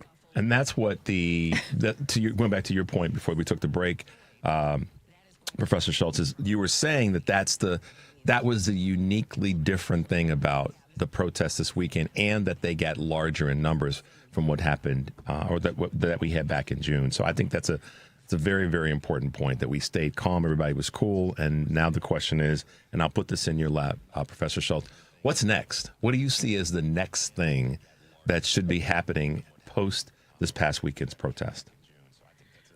Well, let me get to the first point, and then I'll get to the second point. I mean, as for sort of white liberals out there who are not necessarily following all the dictates of the law, I don't want to defend them by any stretch of the imagination. I think you're exactly right. And the hard part, especially for people who have not been protesting since the Iraq War, who are relatively new to this game, I mean, look, welcome to the fight, and please come out, and we need your numbers and we need your support. I would say that's absolutely true. But I also think that there is this sense where, you see the federal government breaking the laws of the Constitution at a regular pace, and it's hard to know which laws we're going to abide by. So even though the mayor of Broadview is accurately saying, okay, I've set these parameters in place so that we can have peaceful protests and we cannot bring out the dogs of war, you don't know who this mandate is coming from. So you want to push back and protest. It's sort of like the glee of youth, screw you, everybody else who's trying to tell me what to do. But in reality, you're exactly right that any slip up to the laws that are put down and put in place is going to be used as an excuse to have further retribution. So I hear you exactly. I think your point is really, really well taken. I almost wish there could be a way that we could tell people what was real law and then what was a fabrication of the law, or what was a pushing back on the law, or which was something that was the ICE people were taking advantage of and going outside the boundaries of normal law. But absent that, any sort of, if it's set in red, it's this. If it's set in green, it's that, or something like that. Mm-hmm. Absent any sort of rule, we just sort of have to keep calm, keep cool, and listen to the people who are sort of guiding us, because our protests are being measured, even if we do leave at 6 o'clock, even if we do walk this way into this area instead of into that area. Mm-hmm. And I will say historically that what's happened is, in the face of peaceful protests, either saboteurs or people who were sort of pushed to more radical measures, have ruined several peaceful moments. I mean, the most sort of prominent example that pops in my head happened in 1886 in my backyard here in Chicago with the Haymarket bombing, which was a very peaceful protest in support of labor rights and labor unions. And it happened in Haymarket Square. The mayor himself of Chicago walked through, and then he left because everything seemed so peaceful. And as things were being cleaned up and the protest was being sort of disassembled, somebody, and to this day we still don't know who it was, threw a bomb and ended up killing a bunch of police officers. And that was an excuse for a major crackdown on any labor rallies. Yeah. And it led to the martyr of several of the leaders of the movement, some of whom weren't even at Haymarket Square, but their words had incited violence, was the claim. You can go to Forest Park today, to the cemetery out in Forest Park, and you can see the statues for the Haymarket martyrs. It's kind of a very moving spectacle if you're interested in that kind of thing. But it did effectively slow down any mass protests against the forces of oligarchy when the federal government came down and cracked down and broke up all of these major labor movements and took away all of the leaders. So this is a real life example of the effect of cracking down. So your point is really well taken, and also I would say historically well grounded. Thank you. Well, and Forest Park, the Forest Home Cemetery, I believe, is the cemetery where it is extremely important if you have not been there. And actually, every year around this time, they do tours, and they do historical tours, and that's one of the spots that they go to. Yeah. Yeah, it's amazing. I nerd out when I go there because it's not just the Haymarket Martyrs statue, but also many of the famous American communists and socialists, people that I study and write about and teach about, they're there as well. And it's fantastic because I'll see a lot of people get off the end of the blue line, right where the blue line ends, and start making that short walk to the cemetery. And there'll be people from all over the world who are going there. And, our neighbors in Chicago don't even know that exists. Yeah, and that's where... That's where history, yes, which is trying to be removed in so many different venues, is so critically important, because then we have a touch point to go, we've been here before in one way, and what do we learn from this? And I know I asked you another question earlier about what's next, but and I know you'll get back to that. But since we talked about the cemetery and the history of protest, what are your when you look at the bodies of work that have discussed protesting in this country, where do you see our strength coming from now as we go forward? And then this is maybe part of the what's next. Historically, we know that when there's been organized, strong protests, things get done and change is made. Do you feel that historical perspective, those historical realities are going to be tools that we can use now to go forward with future protests in this environment that we're in? Yeah, I mean, history never repeats itself, but it rhymes, right? That's the famous Mark Twain line. So there is no exact parallel to what we're going through, and there never will be, and there never was. But there are examples when the battles have been somewhat similar to what we're confronting now. Sort of the erosion of democracy in the face of rising oligarchy. I've been thinking about a lot of historical precedents, and I got to say also, I started off on trying to end some people's salty mornings by putting hope out there as a real life possibility. And one of the things that the history knowledge of history does, Richard, is exactly what you just said. It gives me a little bit of sense that we've been here before. And so what are some of the methods? A lot of people want to look back to the 1960s and the protests that were there. And I think there is some merit to that, especially sort of the mocking nature of the foolishness of the system. I mean, in 1968, the yippies, the sort of hippies, the hippie faction. The young hippies, The young hippies put forward a pig named Pegasus for president in 1968. I read a marvelous article on whatever happened to Pegasus. We think he ended up in a pig farm up in Wisconsin, but we couldn't exactly trace his final resting spots. But so there was some of that goes back to the 60s. But the real historical parallel that makes sense to me goes back to the 1880s, the 1890s, and the early 1900s, when you did have these sort of tremendously wealthy Americans, people like John Rockefeller or Cornelius Vanderbilt or J.P. Gold or J.P. Morgan or Jay Gold, when they were consolidating industries in the way that our tech giants have consolidated their industries in the 1990s and early 2000s, and just grew their wealth so tremendously that the wealthiest 1% of Americans, this is in 1890, the wealthiest 1% of Americans, they controlled 51% of the nation's real and personal property. It's sort of this fantastic centralization of wealth. They put on these huge displays of wealth, these 250-room mansions on 8,000 acres that they had to dynamite hills in order to blast these things up. And as I say this, the image of the White House right now is coming into my head, the destruction of what we saw at the White House, I guess 2 days ago now. People wearing ostentatious watches and diamonds and jewelry. And of course, we all know about the watches that were worn in the front row of Donald Trump's inauguration by all the tech giants. I think Mark Zuckerberg's watch was worth $800,000 or something, just as a wrist piece. You know, this goes back to a guy like Diamond Jim Brady in the 1890s, who wore so much jewelry that his biographer called him a walking jewelry store. Yep. You know, and a colleague of his, the wife of a colleague of his, threw a birthday party for her dog, and the dog wore a diamond collar that was worth millions and millions of dollars. So we've seen this sort of consolidation of wealth and the rise of the oligarchs in the past. And in addition, we've also seen sort of the way that they manipulated government to do what they want to do too. So we've seen some of this before, and we also know a way out. We've seen sort of how some of the protesters have fashioned their way out, which was sort of the response to the Gilded Age was the Progressive Era, which was a mass movement of the population demanding reforms. And this movement grew so large that the politicians had to respond. I think that we have to, as the phrase goes, we don't know our history. We're destined to repeat it. And sometimes that's good and sometimes that's not so good. Let's take a quick break, you guys. You're listening to Choose Views on WCPT AM 820 in Chicago and WARR 1520 AM and 103.5 FM from Warren County, North Carolina. I'm Richard Chu. We'll be right back.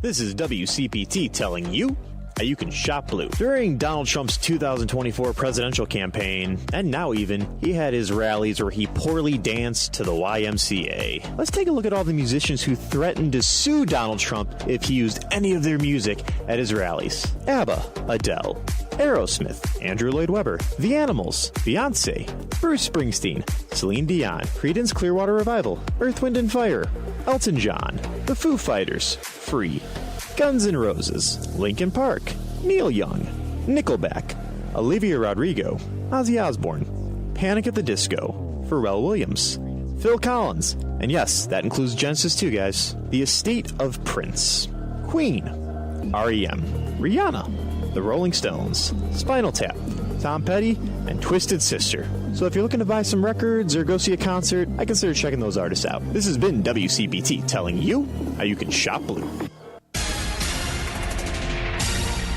You're listening to WCPT 820. Here's the latest Chicago weather update. From the Weatherology Weather Center, I'm meteorologist Jennifer Wojcicki. We'll see sunny skies here for today with a high into the mid-50s. Winds out of the northwest around 5 to 10 miles per hour. Then for tonight, partly cloudy with a low near 37. By Saturday, a slight chance for rain showers here late. Partial sunshine develops, high 54 degrees. And on Sunday, partly sunny skies, high 59. Monday, chance for rain, high 57. That's your latest Chicago weather update. Currently, it's 36. Because facts matter. You're listening to WCPT 820. You're listening to Choose Views with Richard Chu. Hey guys, welcome back to the show. I'm Richard Chu, and with us today in studio is our good friend Karen Byrne from TruBlu Politics podcast and professor and chair of the Department of History at the University of Illinois Chicago, Kevin Schultz. Doc, thanks for being with us this morning. And I was chuckling in my own brain about the way in which you deliver such important historical information, but you do it with a certain amount of aplomb that sort of to a great extent lightens the mood and gives us a sense, to use what you said earlier, about a way forward.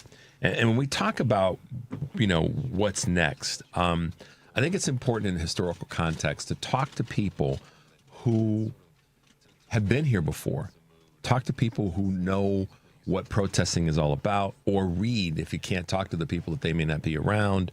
We've got so many tools that are at our disposal, YouTube and all the rest of social media.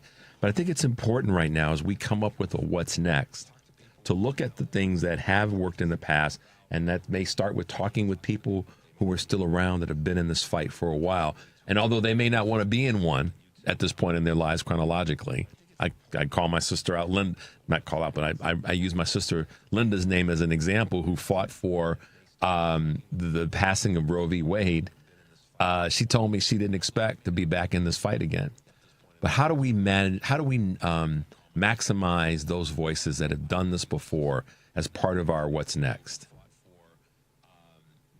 Well, good question. Us historians, we're always allergic to trying to predict the future and say what's next. But I will say what we've learned from history. I found a quotation during the break that might hark true for a lot of people, and it goes back to 1886. It was President Rutherford B. Hayes wrote in his diary, "This is a government of the people, by the people, and for the people no longer. It is a government by the corporations, of the corporations, and for the corporations." That was 1886. So we saw this sort of rise of oligarchic tendency, more than 140 years ago now. So this is nothing new. And that sometimes makes me feel very sort of more comfortable. Not that I'm comfortable with the position that we're in now, but that we've been here before. And most importantly, to get to your question, we've come out of it before. So the response has to be different now than it was in the past, and for very interesting reasons, actually. Look, in 1886 and in the 1890s and into the 1900s, there was all sorts of corruption at the federal level. And the way this corruption happened was sort of simple, and it was because there was not a federal bureaucracy in the way we know it now. So, for instance, something as simple as the postmaster, he did, or she, but always he did not collect a salary or collected a small salary, but got the rest of his income from how many stamps that he sold. So he had this little cash business on the side, and his income was dictated by how many stamps he sold. Well, if you were somebody who wanted something to get lost in the mail, or if you wanted something to get there really quickly, you could buy $1 million worth of stamps so that the stamp collector could get a little bit of a kickback. The federal government, this was true. There was this fee-based program in the federal government for federal workers so that they could sort of, hide the way that they were taking their bribes. It's kind of remarkable to think about that when we imagine how politics works today. Another way was in the name of industrial growth and what's good for the country. The federal government gave away huge tracts of land to the railroad industry. Just gave them away, 150 million acres of land to railroad companies. Now, they could then say, of course, that this land was used to build the Transcontinental Railroad, which was, of course, true, but it was done so corruptly. One of my favorite stories is a favorite scandal that I get to teach, and students can't quite believe that this actually happened. But it's what we call the Credit Mobilier scandal. And it was the Union Pacific Railroad took the land, and there was a free giveaway, sold some of the land, used the money to start building this railroad. And they were cutting corners, and they were doing all sorts of corrupt things. And they wanted to buy off the politicians. So what they did was they started this fake company called the Credit Mobilier Company, and then they subcontracted with this company, and they put massive amounts of money into this fake company. And then, knowing they were going to do this, they sold stocks of this fake company to more than a dozen congressmen and even the vice president of the United States, and they handed out the stock certificates on the floor of Congress. Yep. So, this is open and blatant corruption. Then they would take, of course, these stocks, which they got at super discounted rates, knowing that the company, the Union Pacific, was going to put a huge amount of money into this fake subcontractor, and then the stocks were going to go up tenfold in value. They could then sell the stocks, and then they could make all of this money. An unbelievably disgusting and open bribing scenario happened on the floor of Congress, leading, including the Vice President of the United States of America. So we are seeing unbelievable amounts of corruption right now in our federal government, and we've seen it in the past. Okay, finally, to get to the question of how do you handle this? Well, what they did back then was they would do certain things. I mean, sure, the population woke up. Look, the one of my favorite examples, and Jane Addams here in Chicago sort of pioneered some of this stuff, was that trash collectors were not going into the poorer neighborhoods. So Jane Addams and her army of followers, they would literally walk behind the trash collectors, charting their routes. And they would make sure that they knew exactly, the people knew exactly where these government contractors were going, to make sure that they were actually fulfilling the contracts and going into the poorer neighborhoods. So it's just basic levels like that. Journalism woke up, and we know them. You'll remember them from your high school history class as the muckrakers. Yep. And they would sort of report on these stories about the trash collection not being picked up. So there was this vibrant journalistic tradition of following the corporations and seeing following the money, as we say today, and seeing where it was all going. In addition, they would rise up and they would elect people to small governments, local governments. The progressive era started with focusing on cities, then it moved to states, and then it moved up to the federal government, with Teddy Roosevelt being sort of the first progressive president in a lot of ways, following some of these ideals. And one of the things that got instituted that in this period was this professional core of governing bureaucrats. So they got rid of the sort of pay-by-fee scandals that they would have going on, and they put in supposedly nonpartisan government bureaucrats, and they set up the civil workforce where people would stay in office no matter who the president or the governor or the mayor was, because they were really good at collecting taxes. They were really good at working on the postal system. They were really good. They had these levels of expertise. And really, once this sort of professional class of workers went into place, corruption went on a dramatic decline. So what we're seeing now in live time is sort of the destruction by the Project 2025 engineers and by Donald Trump's administration of these kinds of roadblocks that were put in place 100 years ago to prevent corruption at this sort of gross level. We're seeing the sort of destruction of the government bureaucracy that was sort of manning and making sure that things were not tumbling down into the face of corruption. We're seeing some of this return to this politics of bribery and politics of scandal. So to push back against this kind of thing, I mean, we need to have this vibrant journalistic tradition. And we see the Trump administration that is trying to dismantle this in live time. I mean, pushing the reporters out of the Department of Defense if they don't give a Trump-friendly line. At universities, they're trying to offer a supposed deal to universities to teach a very sort of well-spun vision of American history. And so far, only one university, to my knowledge, has taken it. And guess which one it was? University of Texas. Mm-hmm. The other nine, to what I follow, have said, "Nah, we'll take a pass." So this is where I'm hopeful, right? People are starting to wake up and push back. I mean, I laugh at the Jimmy Kimmel thing, but what people interpreted that to be was the federal government dictating what can and cannot be said, and that's not okay. Not at all. It was kind of shocking to me to see the number of people who actually canceled their Disney Plus subscriptions, right? I mean, they lost $1 billion in a week. 3.4. And go ahead. I'm sorry.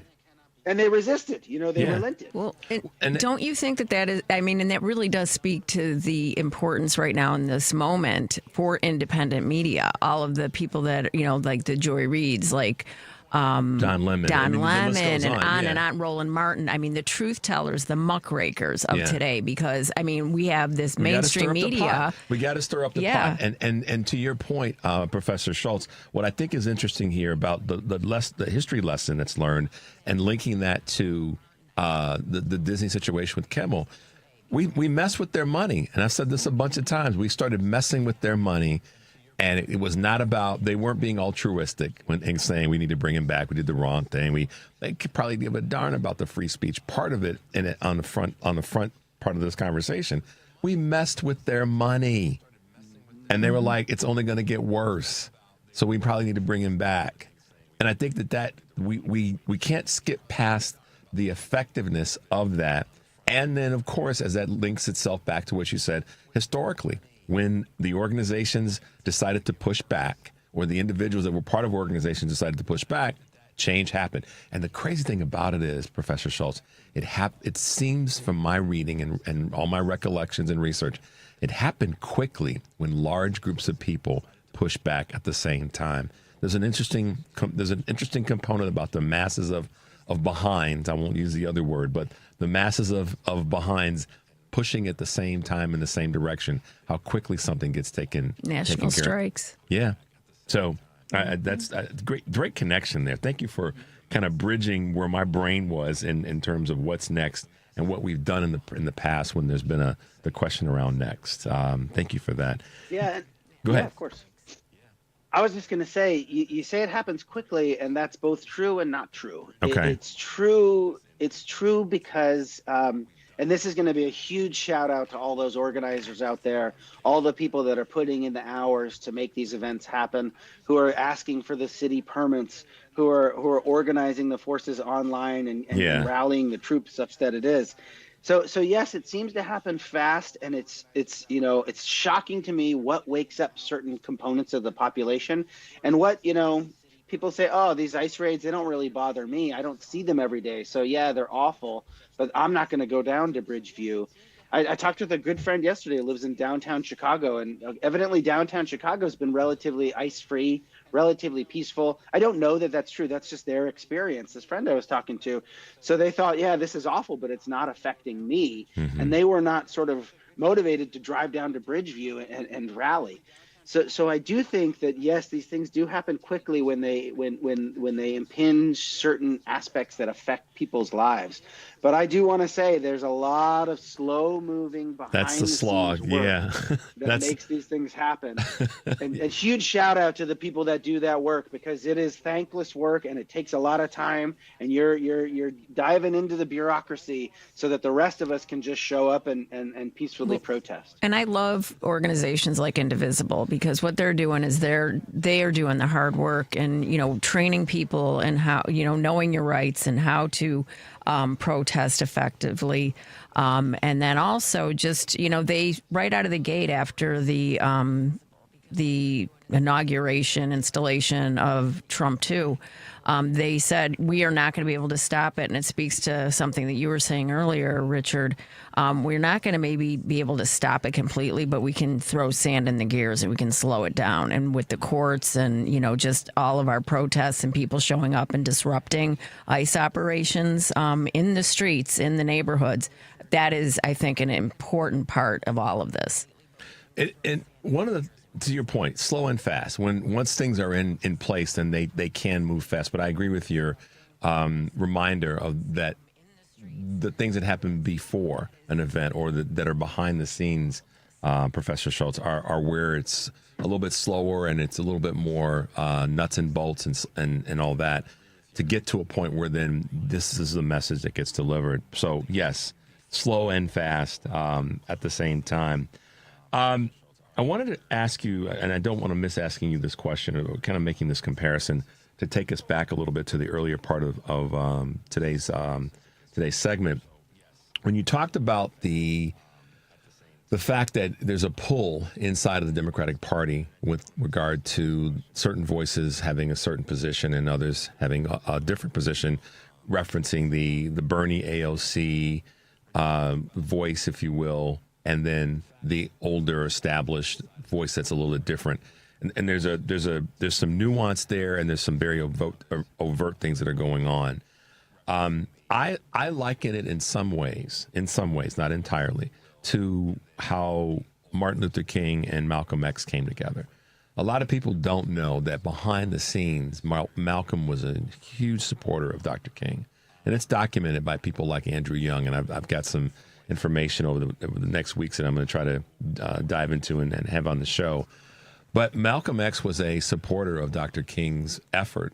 He knew, though, that he couldn't be the front man for certain parts of the country, but he was supportive of what Dr. King was doing because he knew that there's a part of our society many cases, the white liberals, who even then could not get themselves in line with where Malcolm was, but they could get in line with what Dr. King was saying.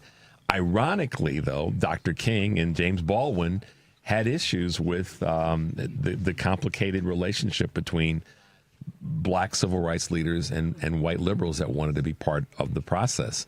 So what are your thoughts about all of that? I know I put a couple different things together, but by design, because I want to get your take on the opposite voices coming together and historically how that's been important in civil rights activity. Yeah, I mean, look, leaving aside the civil rights comparison, because you're absolutely right that they had a lot of respect for each other, and they knew they were both pushing the boulder. I don't want to use that analogy because it seems like we're constantly going to be pushing, and maybe that's the case of American history. But they were both pushing together in the same direction, even though they wanted different outcomes.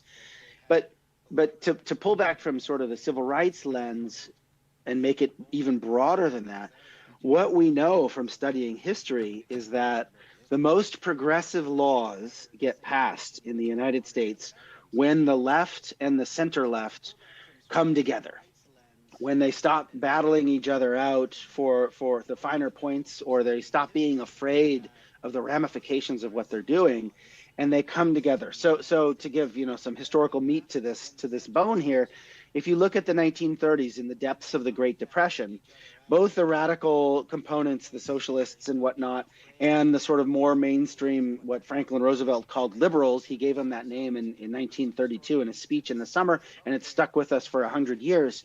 This sort of more capitalist friendly, more business friendly, but well-regulated capitalism would be the argument that FDR was putting forward. The least worst option for setting up an economy is a well-regulated capitalism. That was sort of FDR's position.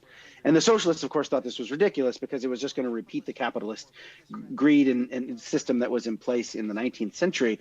But nonetheless, they were able to stop fighting in the depths of Great Depression because there was so much poverty. There were so many people standing in the bread lines asking for free meals. There were so many Hoovervilles that were in parks across the street with unhoused people. So they put down the finer points of their argument, and they started to rally together. They rallied behind FDR as the provocateur of change, who is going to bring about actual productive laws that were going to lead people out of the depths of their misery. And so when these forces joined together, the forces of the left and the forces of the center left, when they joined together, they were able to hold huge percentages of power in the houses of Congress. They passed a huge amount of laws that really created the floor of accomplishment of economic stability that we have today, inventing things like Social Security and like Medicare and Medicaid. Of course, that comes a little bit later, but out of the same tradition, in creating things like job forces and workforces. Taking one of the things that I really appreciate about the New Deal that actually speaks to me today is one of the first things they passed was the CCC, the Civilian Conservation Corps, which was a program that brought young men. It was targeted specifically at young men. I think the ages were 18 to 25. And it brought them out of the cities where they were sort of looking for work and not able to find work, and put them in sort of more rural areas to do sort of physical labor, to build schools in rural areas or to build roads in rural areas. And they got their paycheck. They had to send a significant percentage of their money back to their parents or back home so that their parents could eat and there wouldn't be as much poverty in the cities. But look at what this program did. It took sort of the radical teenagers out of the cities where they were rioting and protesting and frustrated, and put them to work and gave them a paycheck. Now, we can think about that however we want to may think about that. But it's interesting when I think about what is motivating the Trump voters today. We talk about the inauguration of 2024 being an installation, but it was an inauguration. The guy was democratically elected. So a real question we need to think about is, what were the forces of people who were saying that this guy's okay, even if he's going to risk our democracy, this is the guy that I want? And how can we reach those people who are anxious, who are frustrated about an economic situation that they don't feel like they have very much control over? So I do think it's worth the left thinking about how they can reach those voters. And I do think how they get there, to get back to the question, is by seeing that the forces of support for the people like Bernie Sanders, for AOC, for Zoran Mandami, They're people who are frustrated with the lack of affordability. They're frustrated with corruption in our politics, which they don't just see as a thing that's happening on the right, but also within the Democratic Party as well. And they're frustrated by feeling unheard or by feeling helpless. And we know that helplessness is sort of one of the key provocations that pisses people off, and it makes them feel like they're going to go in whichever direction if somebody will only help and speak to the problems that they feel like they're having. And I think the left really needs to recognize how to grab those voters. And right now that energy is coming from the Bernie Sanders, AOC, Zoran Mondani faction of the party. And I think the centrist Democrats are beginning slowly and finally to recognize this fact. And so they might be at this point willing, we'll see, this is live time, might be willing to embrace some of that energy and bring some of that into the fold of the mainstream Democratic Party. And the payoffs are huge. Not only do you have this energy and finally a Democratic response to the financial crash of 2008, but you also will have the possibility, if this happens, of ending up with huge majorities in Congress and being able to actually push for progressive legislation of the kind that people have demanding for the last 50 years. So there's huge upsides. So we'll see if it actually happens. Yeah. But I do think that people are beginning to recognize that this is where the energy is. This is where the voters are. And this is actually what's led to the situation that we're in right now. One of the things that I wrote down, and thank you for that, Professor Schultz, as we're coming to the end of this wonderful segment today. One of the things that I wrote down when we were talking about CCC is what Mayor Johnson has been criticized for, but is actually doing in the city of Chicago, and that's helping to put youth to work, keeping youth active, making sure that they've got something to do. And I use this phrase not recklessly, that they're not snatching somebody's purse. Okay, and they're not causing other forms of issue, and that then economically benefits those families that they're a part of. And it's, Mayor Johnson's doing his version of that today, real time, on with a broader lens on a national level. I think that that's something that the Democratic Party needs to capture and say we can do that in other communities. If we can get younger folk involved by employment, in our city or in our state, wow, the power of that for the future is like you said, it could be massive, because we're doing the thing that allows so many people to feel a part of the system. So I'm really glad that you broke it down that way, because I candidly don't see a lot of people talking about it from your perspective. That's why we have the honor of having you on the show, because you've got the historicals and you've got the real time to kind of mash those two together. How is this school season? Listen to me, I'm rightfully showing my age. How is the school season going so far? This semester? Well, look, whenever I feel down about the state of the world, I spend time with some students, and I see youthful energy, and I see people who want to live up to the American ideal and live what's left of the American dream, and they actually still believe in it. And us chasing more seasoned veterans might give up on that. And it heartens me to see 18, 19, 20-year-old students who still have that energy, who still have that belief. And so I'm energized by them. At the same time, I'll say that, here in Chicago, I have students that will email us and say, hey, I've heard that there's ice at Clark and Lake, the L stop, and that's my transfer station. So I can't make class today because I don't want to risk taking the train into school. So can you help me out, and can we do a Zoom session later? Can I come to office hours or whatnot? Mm-hmm. I see that my university is struggling because there's all these constant threats to our financial well-being in the form of federal grants, in the form of restricting the kind of diversity and equity programs.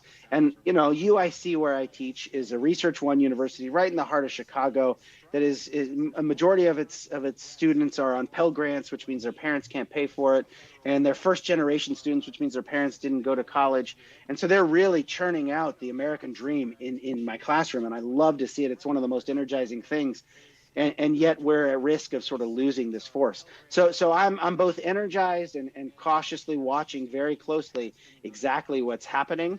So I do think that the public education system in the United States has been one of the great generators of the creation of the middle class, and it's something that we absolutely need to protect. and it's under threat right now. So I have mixed feelings about how it's going, despite my cautious optimism. But I do want to end on sort of this optimistic note where, again, whenever I feel bad, I talk to young people.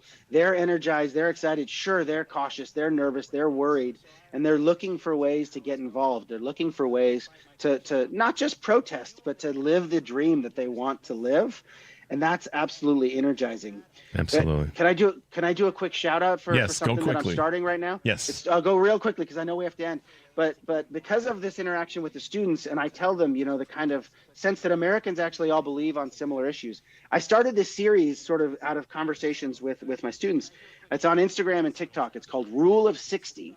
And I'm testing this hypothesis that on any given issue, more than 60% of Americans actually agree.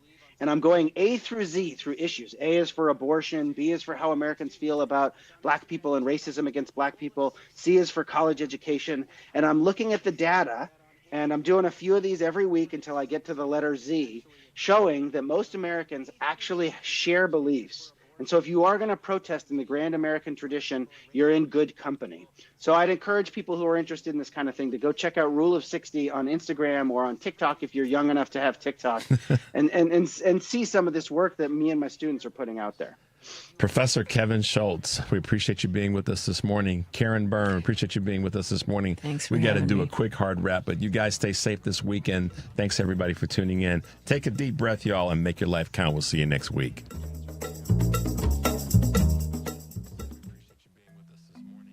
I'm Ed Evans, CEO of Consumer Cellular. Ever wonder why the big wireless companies want you on an unlimited plan? It's because they need you to help cover the cost of the 20-somethings who are using a lot of data every month. Fact is, according to the latest research studies, most people 50 and up, like me, only use 12 gigs or less each month. Don't get bamboozled by big wireless. At Consumer Cellular, pick what suits your needs. Whether it's 1 gig, 5, 10, or unlimited, the point is, pay for exactly what you need and nothing more. We use the same towers as the big guys, but since we don't